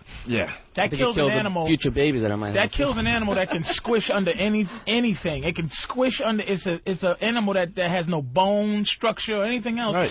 They experiment on this animal, it kills it, and that motherfucker just snapped it on his nuts, man, or his scrotum to be. Well, let's. The phone's just nuts right now. Anthony, Jersey, what's up? Hey, what's going on? I was going to comment about the good camera placement when it's a lot lower, but I just got to say now, best fucking audio ever. Were you able to see it good? Oh, it was excellent. Yeah. Except for Danny, maybe wanting some nuts on the chin next time. It was great. Boy. I'll crash them for you, Danny. All right, let's go to Matt in Boston. Matt, what's up? Yo. You guys are crazy. I got a knot in my stomach. My balls just feel like they exploded. I can't even imagine how that sounded out there. Dude, it's horrible. My stomach's all knotted up. It's like I feel this guy's pain. Right on. All right, bro. Let's go to Chris in Pennsylvania. Chris? Hey, I can't imagine what that guy went through, because I'm sitting in my car, my back and legs are soaked in sweat just listening to that. He's moving around now. It's starting to... hurts bad now. It's worse as it goes on. It gets worse. Oh. Something about the mousetrap, even on the hand, it was worse a little after a little later, it happened. Right? Yeah. Walk it like something here with my hands. I can imagine what my cock it looks like. Jeez. No blood, right? No, not yet. No. Yeah, you'll have a good bruise. When I piss out blood. He slid it off. Yeah. He didn't open it off. It was so painful. I was shaking, he was so he just wanted it off. Yeah. He slid and the closed mousetrap was pulling his fucking ball sack as he was sliding it off. Perfect day to be featured in the Daily News for being a clean, funny, clever show. By the way, Opie and Anthony's Not So Dirty Little Secret. It's a big article, a full page in the New York Daily News. That's Pick it like up. sliding a pit bull off your arm. Pick it up at the newsstand, people. Instead the local newsstand. Instead of opening the pit bull's mouth, you just slide it off. Yeah. Oh, it hurts. Slide it off. Wow. Let's go to Norm the trucker. Norm? Hey, man. Oh, man, I'm driving through Atlanta and I'm about fucking crashed my truck. That hurt me. Oh, my God. Yeah, that was rough. That was Pain by unbelievable. association. Yeah, we're going to have to listen to that audio when we get back from break. Mm-hmm. I want to hear that again. We were too detached from the whole thing. Wow. Everyone is just calling. They're like, oh, my God. They can't believe they just heard that. Brad the trucker. Brad, what's up? Hey, not too much, man. That was the funniest damn thing I have ever heard. I had to visualize that thing going down on him like a cookie cutter and slicing his ball sack open. And if you've ever seen them little clackers back in the 70s, that you could bounce back and forth on a string with a little ring on it, that's why I figured he'd jump back and his balls would fall out and start clacking. Yeah. That was just the funniest damn thing I heard. All right, thank you. Matt, you know you're going to be legendary now, right? Hey. You are going to be legendary. That's all it takes to be a legend on this show. He's in deep shit. I'd like everybody else to know if you want tickets, all you got to do is call Ticketmaster. 212-757-4100. Yeah, they're not that expensive. You just buy yourself a ticket. Hi, Brian. This is Carol. I want to go to your show, too. I have a giant clitoris. My taint is huge. I'll take plumber's pliers on my clit to get in the Saturday night 12:30. Vice grips on the tightest setting. I think we've heard enough from Brian Regan. I think he needs to leave the program now. Brian needs to take his twisted ways and get out of here now. Brian, thank you so much. Hey, I'm glad I popped in. Just get a little plug in for the show. He's a true friend, though, man. He's not scared of us in this show. There's always some kind of shit going on when you come in, man. Golly. We've had other people we thought were friends of the show that left us years ago, Brian. You're still there for us. Well, you guys have been very supportive. I appreciate that. And, that's the whole deal. Congrats, buddy. Thank you. He won't be shaking your hand, but as I wave from afar. Wave. Can we get on-air confirmation that this guy's going and what time he's going? And yeah, where's your guy? No one even gave him the number to Caroline's. He's going to be like, hey, this is Matt, the mousetrap ball guy. And he's going to get... Now, that second show is sold out. No, sorry, click. Like he doesn't even have time to explain. Caroline, can I help you? Hold, please. Hi, this is Matt the ball guy. Yeah, I'm supposed to go to the Saturday show. Sold out. Click. Hello, this is Caroline. Hi, this is Matt the ball guy. Hold on, please. Oh, shit. Matt's going to learn real fast when these mics go off. It's a whole different ball game. We're on to the next subject. He's just wandering around the office, you know, trying to figure out who he talks to. Where's Greg from Caroline's? He had to run, but Caroline's is going to take care of him. He's all set for Saturday. Right. All right. Nice, bro. And How many people? That we don't know. We'll figure it out. It's probably you plus one. Is that good enough? Sure. Oh, this is a buddies kind. Somebody's going to get to go now and didn't have to do shit. That's right. You're the one that took the pain. Right. Wow. Imagine that. Any final thoughts? Still hurting? Do good, Brian. My fucking sack is killing me. You see me with an ice pack, you know why. You have to be funny enough to get a standing ovation after every joke. Yeah. I'm not going to be able to stand, though, so. I'm going to look at this Brian Regan show a little differently. Just praying. Oh, it's funny, but it's not, you know. Praying I don't get laryngitis for this show. Wow. Right. Oh, why don't we take Brian Regan was sick, but in his place we have Sinbad. Oh, shit. I took a mousetrap to my balls for Sinbad. Hey, who's a mousetrap? You know, Sinbad's a pretty good guy. Sinbad I got no is very problem. Funny. I would take it to the all right. to see Sinbad. All right.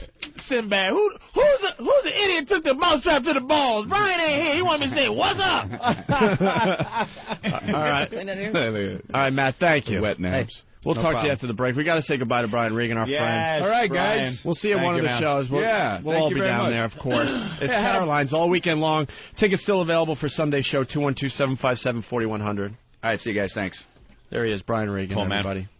Are we going to break? Yeah. Oh, man. I'm going to do this first, though. Patrice. Two guys getting kicked hard right in the crotch with no protection. Oh, that got him. Oh, that got him. If he wasn't chained up, he would have fallen down. This is not right.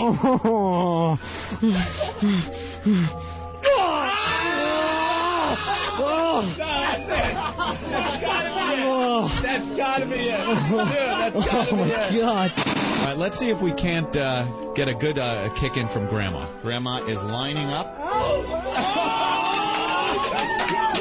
He's down. He's down. He's down. You don't taunt Grandma like that. Come on. She got the bullseye. Grandma still got a chance, right? Let's hear it for Grandma. Grandma put him down.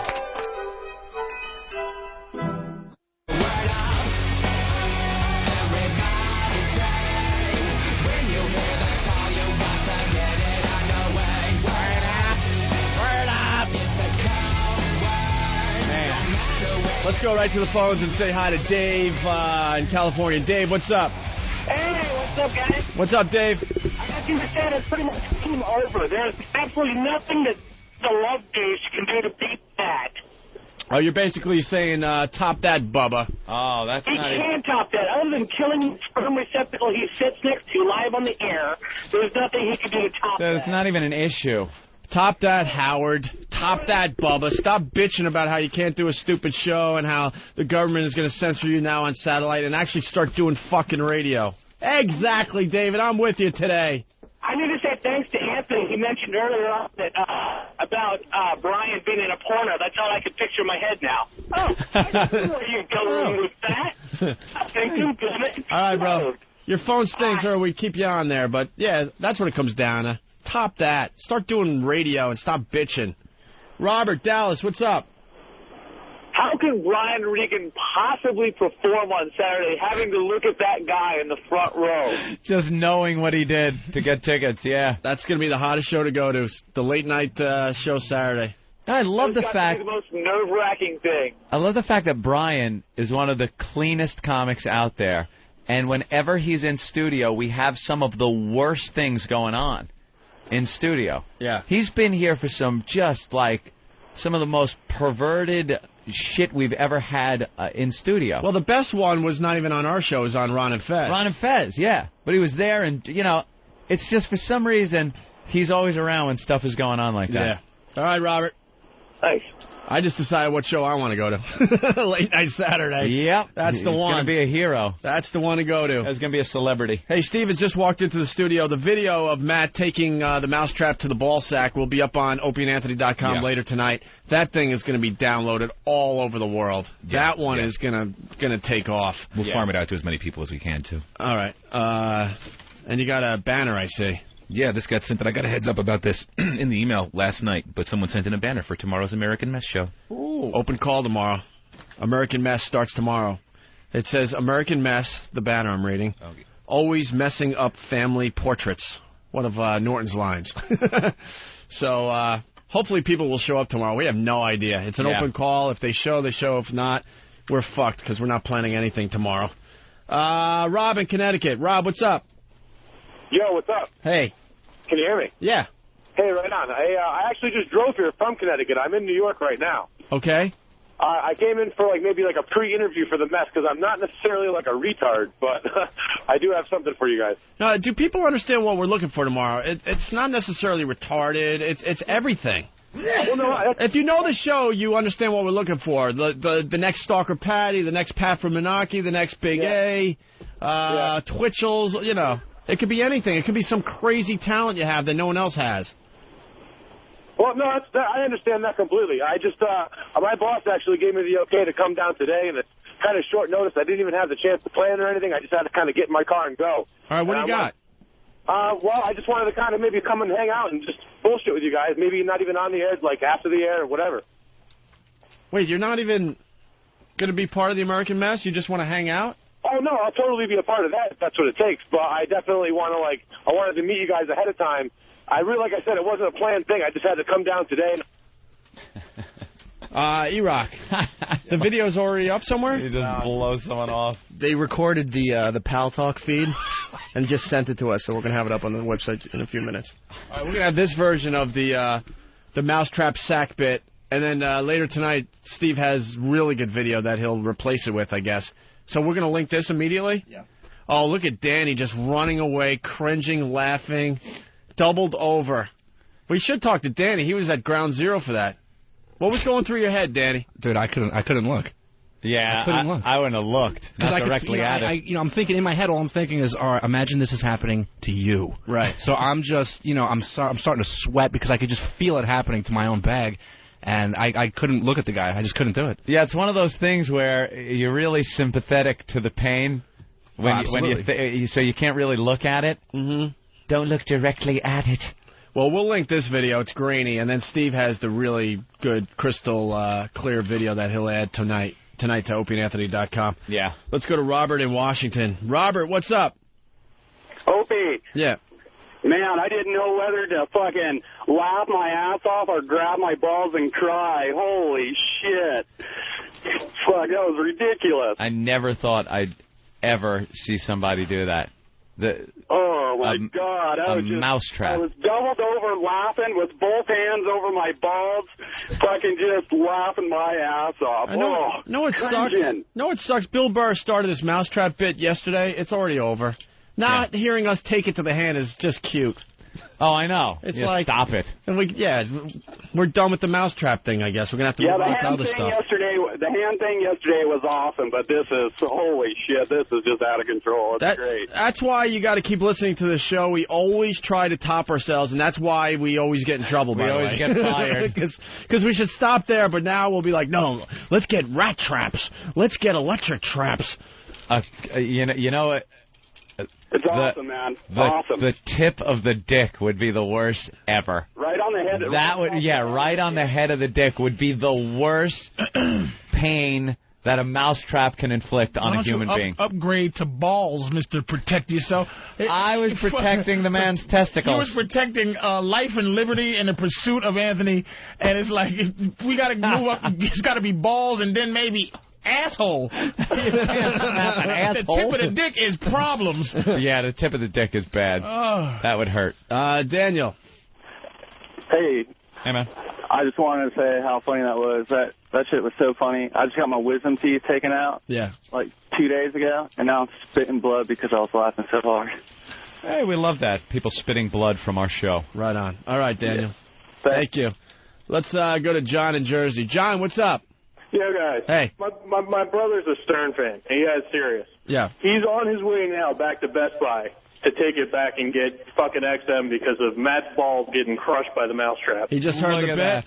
He's done. You guys want him over. Yeah, it's time to stop bitching and start doing radio, Howard. Oh, my God. People are now paying for it. You got to give these guys something.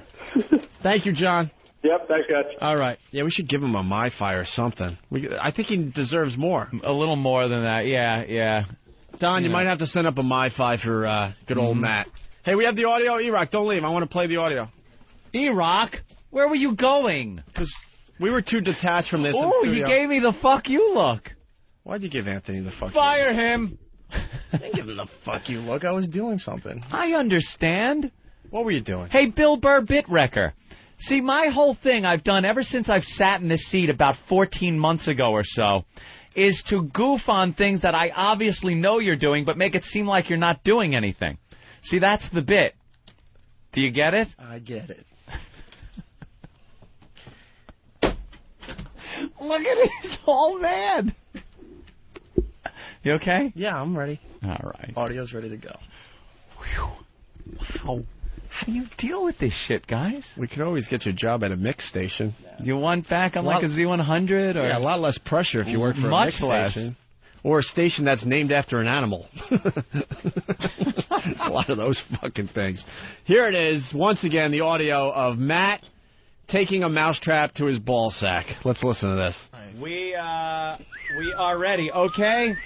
Well, pull it out again. Stretch as much as you can stretch. Make sure it's just bag. Do I gotta pull it off again? Like once it clips. Once it clips, you do whatever you need to do. If you're brave enough to let it dangle so we get a good shot for the video, that Are we ready? All right. Wait, should we do it on 3? No, I guess let's just all be quiet, and when he feels it, he'll do it. Yeah. Here we go. Keep your fingers out of the way. Get a lot of stretch there. There you go. I think his fingers are in the way. Yeah, watch out. Your fingers are in the way. It's going to be very hard. You're going to have to stretch a lot. Stretch it out. But keep the nuts. There you go. Just the edge. Dude, this is not right. Here we go. Wait, is the mousetrap on the edge good enough? Yeah. All right, here we go. Breathe. Holy shit. What am I doing? Ready? Go.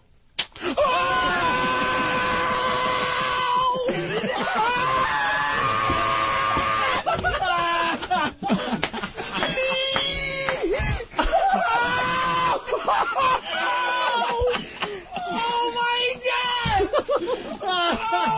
God! Oh, you can't get it off! You gotta open it, motherfucker!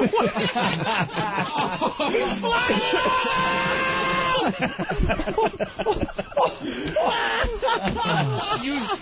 The words can't describe that for the first time.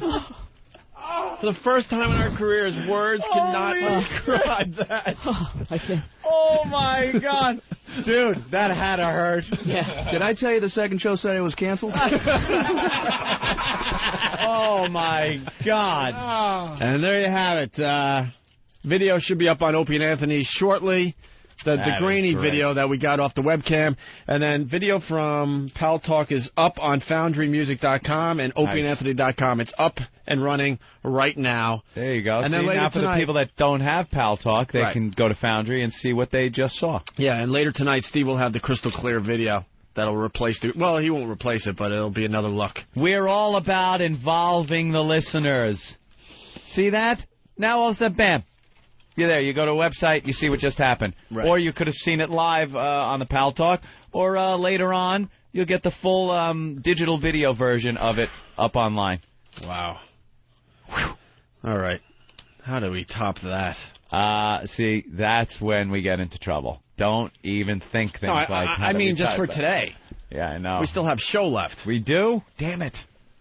Should have saved that for the end. We're hoping American Mess is going to be a success tomorrow. We got a lot of people coming in tomorrow. How could it fail? We have a banner now. It's got to be successful.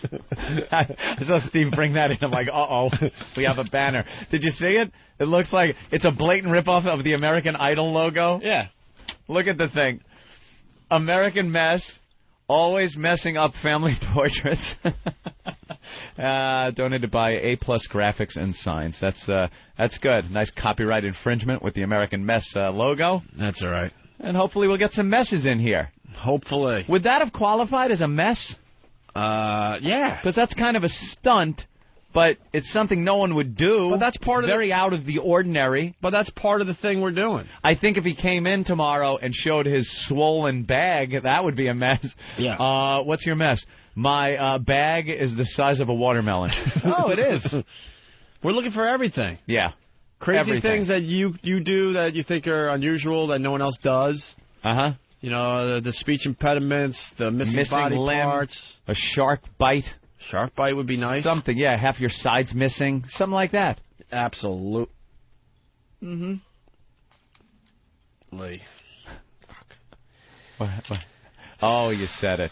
Well, now your nuts got to go in there. No, that's all right. You're not going to put your balls in there? It's going to be anticlimactic. You load that thing so haphazardly. Dude, I had a mice problem. I know these traps. Oof. I went through these, and I got the electric traps. Forget it. Game over. I haven't seen a mouse in months now. Those are the fun ones. All right. Oh. It still hurts very much on the hand. But something has been taken away now that a guy put his fucking bag in there. I just knew I couldn't yell, because then, you know, people would be like, oh, shut up. Yeah. Oh, man, does that hurt, though. Yeah. All right. A few marks. Let's go to Utah. Brody. What's up, Brody? Mr. Opie, Mr. Anthony, I just got my Fi for Christmas, brand new listener, and I came to work and I had it on, and I thought the dude was going to win Super Bowl tickets. So as I'm listening to this, I'm thinking, he's going to win tickets to the Super Bowl for doing this, and I'm going crazy. So now I find out the guy's only winning comedy show tickets. I know. But it's Brian Regan. We didn't get Super Bowl tickets this year for some reason, because the lawyers know what we would do. I tell you what, Brian Regan, you had better be funnier than ever before. You had better break out all the best stuff. And the best part of that whole bit was Patrice. Yeah. Patrice and that high squirrel of his, that was my favorite part of the whole thing. Yeah, you yelled louder than Matt. I'm not into that pain shit, Nope. dude. Right. No, no. All right, Brody, you're a new listener? New listener, big time. New listener. See, now this is your job. We like to call it the O&A virus. Yeah.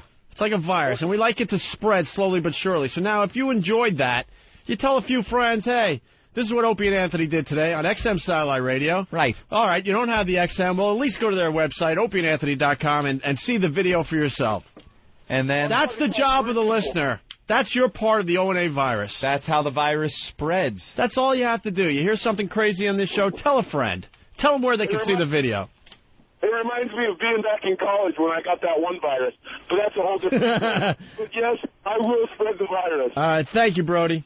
Thank you. All right, we got some stuff for Matt. E-Rock, what do we got? We have a Sky-Fi 2 and the Sky-Fi boombox for him. Ah, that's nice. Well, bring them back in here. Matt. That's good. Got one of those at home. Actually, these are great. Right in the bedroom. Matt, we're going to give you some XM stuff. Oh, thanks a lot. On top of the Brian Regan tickets for Saturday's Late Show. It's great. So you got the Delphi, Sky-Fi, whatever it's called. Yep. Actually, that's the one I got in my car. I love that one. And then you got the boombox so you can listen at home. Beautiful. So what you do is you take that out of your car, slide into there, and you got XM at home as well. Right? Yep.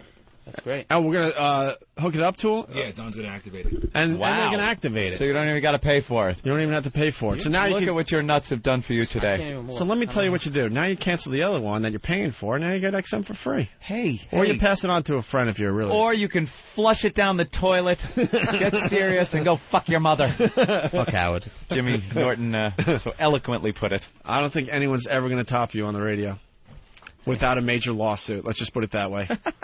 So there you he guys is. are the best. I'll do anything for you guys. All right, it's Matt, everyone. Thank you. Very good. Thanks, Matt. Thank you. Why don't we take another break, regroup, and we'll finish the Opie and Anthony show in a few minutes here. Yeah, I'm so tired of waiting for us to wake up, wake up, wake up. Yeah, I'm so sick of waiting for us to make a move. Wake up, wake up, wake up, and we will never lose. Wake up, wake up, wake up, it's time to make a move. Wake up, wake up, wake up, and we will never lose. Wake up, wake up, Rob is calling back from Connecticut. Rob. Yo, what's up? What's up, Rob? How you doing? I'm across the street from you guys. I at least want to give you guys a gift that I brought for you. Well, that sounds ominous. I know, no shit. What'd you bring? Give you a little gift. No, You're dead, fucker. No, it's nothing bad. It's actually just liquor. Liquor? Yeah, like... No one really drinks anymore in here. Oh, come on. Not on weekdays. I'm going to call Bravo Sierra. Yeah. There's something going on with Rob. Fishy. And something. No, look out the window. Something. I'm outside the window on a phone. Wait, look out the window. That's great. Let E-Rock look, so if it's a red laser dot between his eyes, we know... No, I'm the only person on this part of the street with the phone. Where, across the street? Yeah. Here, get the bullhorn. Let's yell down to him. Throw something at him. Do a hostage negotiation. Yeah, get the wireless mic and the bullhorn. For me? Yeah. Oh, okay, cool. Where is he? Are you guys what, second level up? I kind of see him. The blinds make it easier. Yeah, if you don't have X-ray vision, you're gonna have to open the blind. Hold on, we're getting you on the webcam for the Pal Talk people. I moved it too fast. Well, there's obviously a bunch of people that found me because I see a bunch of people just gawking at this point. What, you see people gawking from the window? Yeah, but you guys are like the 5th floor, I think. I think they're like I can't tell what floor they're on from out here. Yeah, 4th, 5th, 6th, somewhere around there. Well, I'm not going to throw rocks and find out. I really figured you guys would be in a bigger building, too. I was on 56th Street, and I'm like, wow, this building's awesome. These guys are... And then I came over to the Economist building, yeah, and I was slightly disappointed, I'll be honest. Dude, it's a radio show. You just need a room. Oh, no, I know. It doesn't matter what the hell the building looks like. I was starstruck by the first building I thought it was, and then realized that it's over here. This is our New York offices, I guess. I don't know where that's awesome, dude. You don't know where he is now, Ed? Yeah, there. I see him. He's in front of the Directors Guild of America. Right. Standing right there with that angry guy. Do we have eggs that we could throw at him? Oh, that's great. What kind of liquor do you have? Jameson whiskey. Oh, a little whiskey action. They got these stupid blinds in this... little Irish coffee in the morning never killed anybody. He's pacing back and forth. You look like a fucking lunatic. Well, my hands are a little cold. I've been out here for quite a while. And what are you doing out there? You just want to, like... drop in? Hang on, there's a big truck. Hang on, there's a big truck. I wish it would hit you. Why don't we negotiate this like it's a hostage situation? All right. Is that your bicycle? No. No? Tip it over. Just tip it over? Just tip it over. I think it's chained. Tip it over. Just fuck it. He just tipped it over. Did he really? Yeah, he just pushed over the bicycle. He's kicking it. All right, leave the Jameson near a mailbox, and we'll go get it. Yeah, we leave it where? We don't trust you. We really don't trust you. We don't trust you at all. You really shouldn't. That's fine. I understand that. Like, just go in the building then? Well, go in the building or leave it on the sidewalk. Wait, Poe's going down to make the exchange. Down. Yeah. All right. What do you want? A T-shirt, bumper sticker? What do you want? Whatever. I just wanted the bullshit. I wanted to definitely do something with the American mess, but I don't have a speech impediment, and I have all my fingers. So I'm just kind of funny, and I don't know how to explain that to you. My phone's about to die too. It's why I'm trying not to sound like a rambling idiot, but I'm trying to get what I can out before I get cut off. Keith on Long Island. Keith, what's up? Hey, what's up, Owen? I just wanted to let you know I was going to come down there tomorrow. I was down in the studios when you guys were on NEW. I sweat on half my face. Oh, yeah. Yep. You're still alive? Yeah, I'm still alive. This guy has a couple months back. This guy has a weird thing that happens to him. Yeah, really. He only sweats on half his face. And according to the doctors we had in that day, that's not good. That means there's things going on inside his body. He eats what? Hot food, spicy food? Yep, and then anything physical, working out or running, it's the other side of the face. Right, and then he'll just sweat on half the face, right down the middle. Exactly. All right, we'll see you tomorrow, Keith. You got it, buddy. All right, thank you. You got it. Is Poe out there getting the Jameson? No? Yes? Maybe so? Yeah, probably. The people are yelling, open the blinds, open the blinds. They don't open. They don't open. There's So sorry. we can't get to those blinds for some reason. No, we're too we're too immature to work blinds. Well, there's 2 windows. I don't even know how you get to those It's blinds. double paned. How do you got to take off this big second glass thing. And they then talk get in about there? what a pain in the ass it is to get in there. Oh, all right. So that ain't happening. All right. I'm distracted because people are checking out the video of the guy getting the mousetrap on the sack. It's getting viewed like crazy already. And then Steve's going to have the crystal clear video later tonight. It's on opieandanthony.com, the webcam version right now. So there you have it. Anthony, someone sent this in. This will bring back a memory. All right. Light up the lucky, it's light up time. Be happy, go lucky, it's light up time. For the taste that you like, light up the lucky strike. Relax, it's light up time.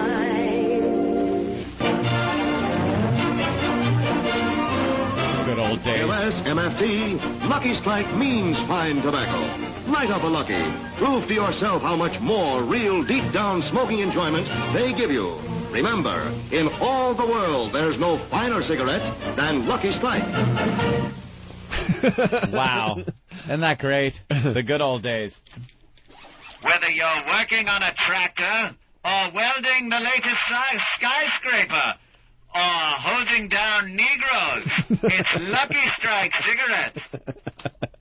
It's a very white commercial. Smoke a Lucky. When you're gouging the eyes out of a Jap. That's right, or blowing the brains out of the Nazi Huns. Light up a Lucky. It shows you're a true American. We love Lucky Strike cigarettes. And when our boys come home and move into suburbia, you know they'll be walking down the streets, best gal on their arm, smoking a Lucky, without a Negro in sight in the neighborhood. Lest the fire hose and German shepherds come out. But you can watch from a safe distance. Safe, you, your wife, your children, and your Lucky Strike cigarettes. It's the whitest commercial. They all sound like that's what the guy should be saying. Every one of those old-time commercials. He's talking in code there. You never hear, yo, enjoy a Lucky, man. It's just, yes. It's what the country was built upon. Our ideals. Here's a Newport commercial.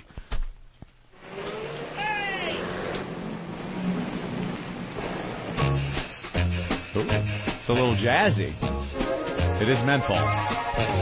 Newport tastes fresher, tastes better too. Newport tastes fresh. See, that one's boring, though. That one is, you could tell, it's a little jazzy. Like, you know, Newport, menthol. Right. You know, they want it to be in the urban neighborhood. Yeah. I got to interrupt for a second. Danny, you're downstairs? Yes, I am. Oh, shit. All right, what's up? I don't know. Poe's just having a conversation with the guy. I don't know exactly what he's talking about yet, so I'm going to figure this out. Excuse me, sir? Yes. What's your name? Rob. And, he has some his delicious Jameson for us. What else you got? Well, I mean, I have other stuff with me. What is it?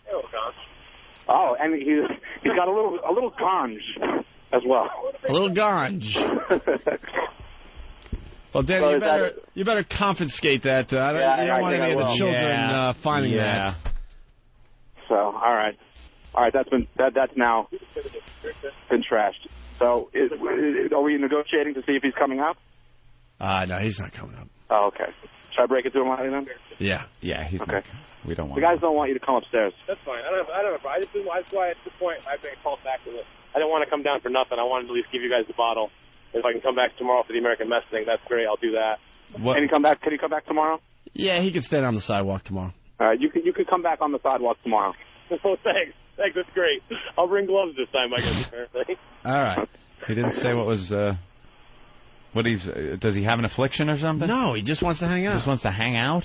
Yeah, excuse me, sir. Why do you want to come down for the American mess? What's wrong with you? Well, no, that's the point. There's nothing really wrong with me. I just have a great sense of humor, and I think I can bring that as not necessarily part of the show, but I think you guys could do something with me.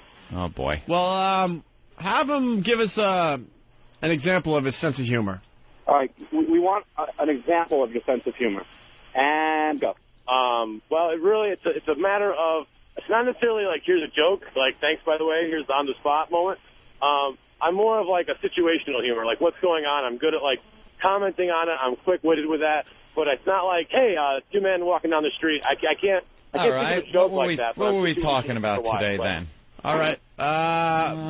Riff on something. Yeah, we need him to riff on something that's in the news.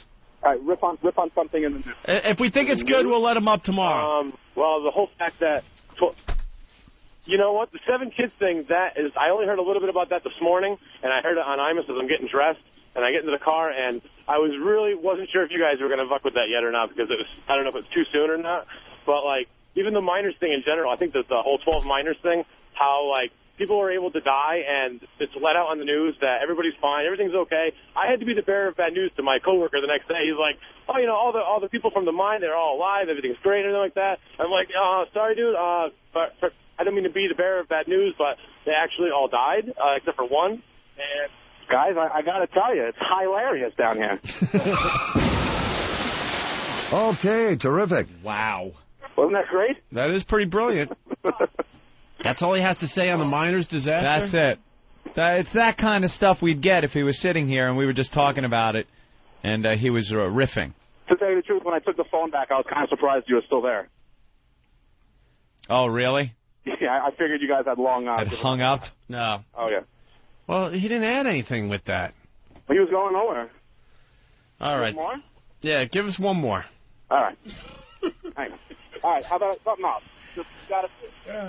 situational. We're giving him a chance. Something's got to happen, and then I can make fun of whatever's happening.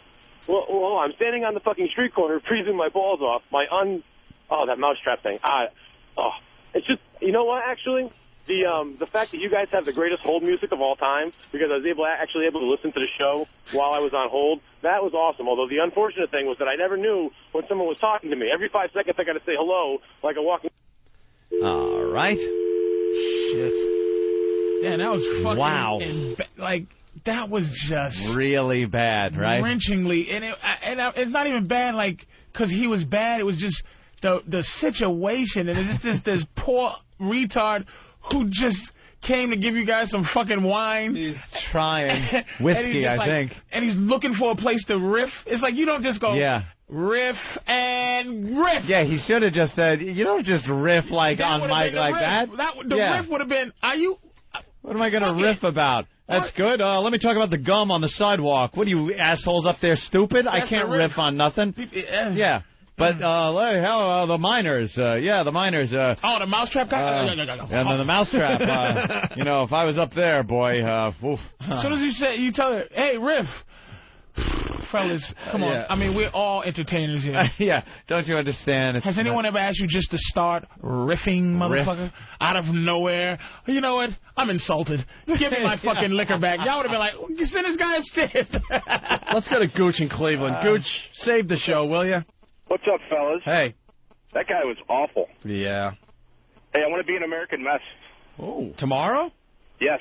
You're going to come down from Cleveland? Cleveland, absolutely. All right, what do you got? My nuts smell like a sewer. Wait. All right, look.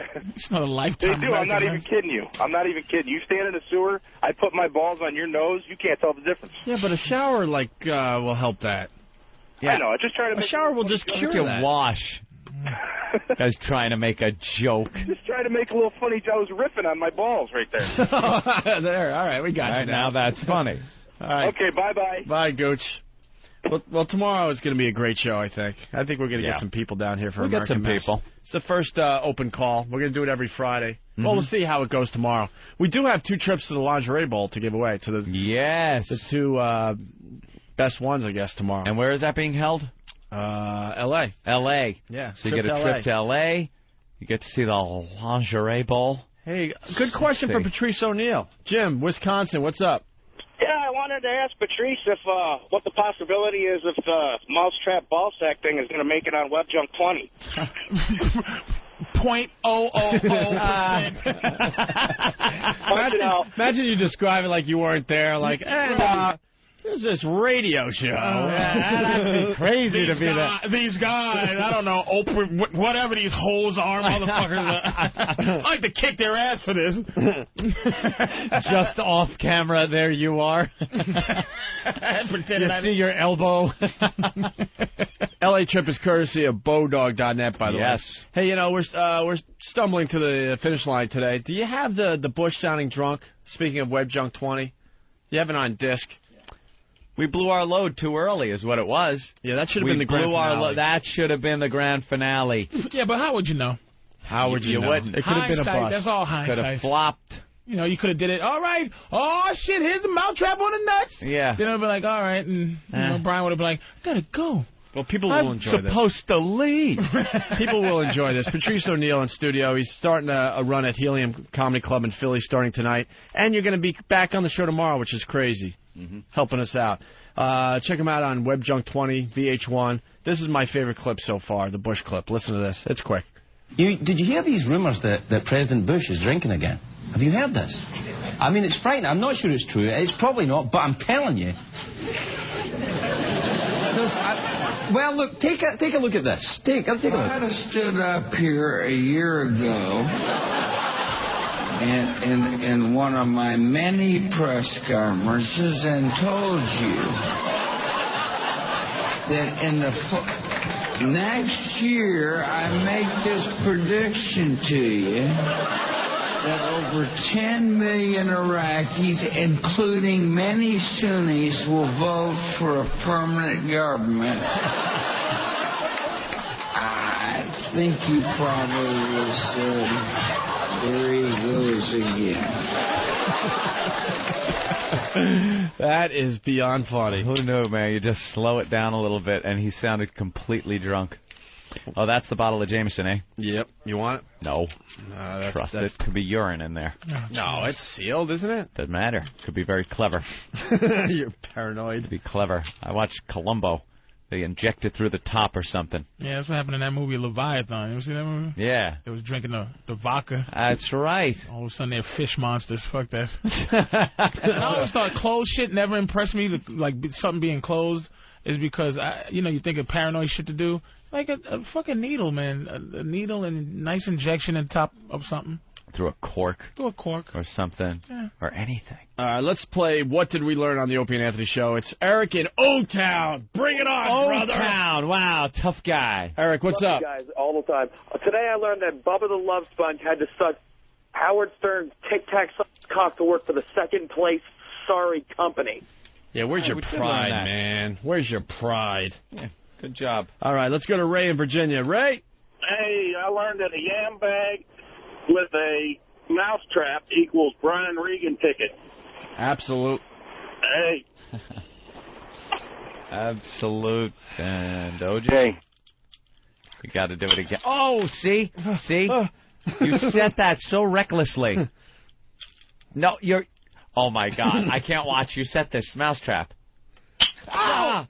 All right, I got it got you. You said it like a lunatic. Let's go to Mike in Jersey. Mike, what did you learn on the show today? I learned today I had to get rid of my mouse traps and get glue traps because the mouse traps fucking hurt. You got rid of the mouse traps and you're going to glue traps now? Oh, fuck yeah, man. I can't even look at the things anymore. All right. Thank you.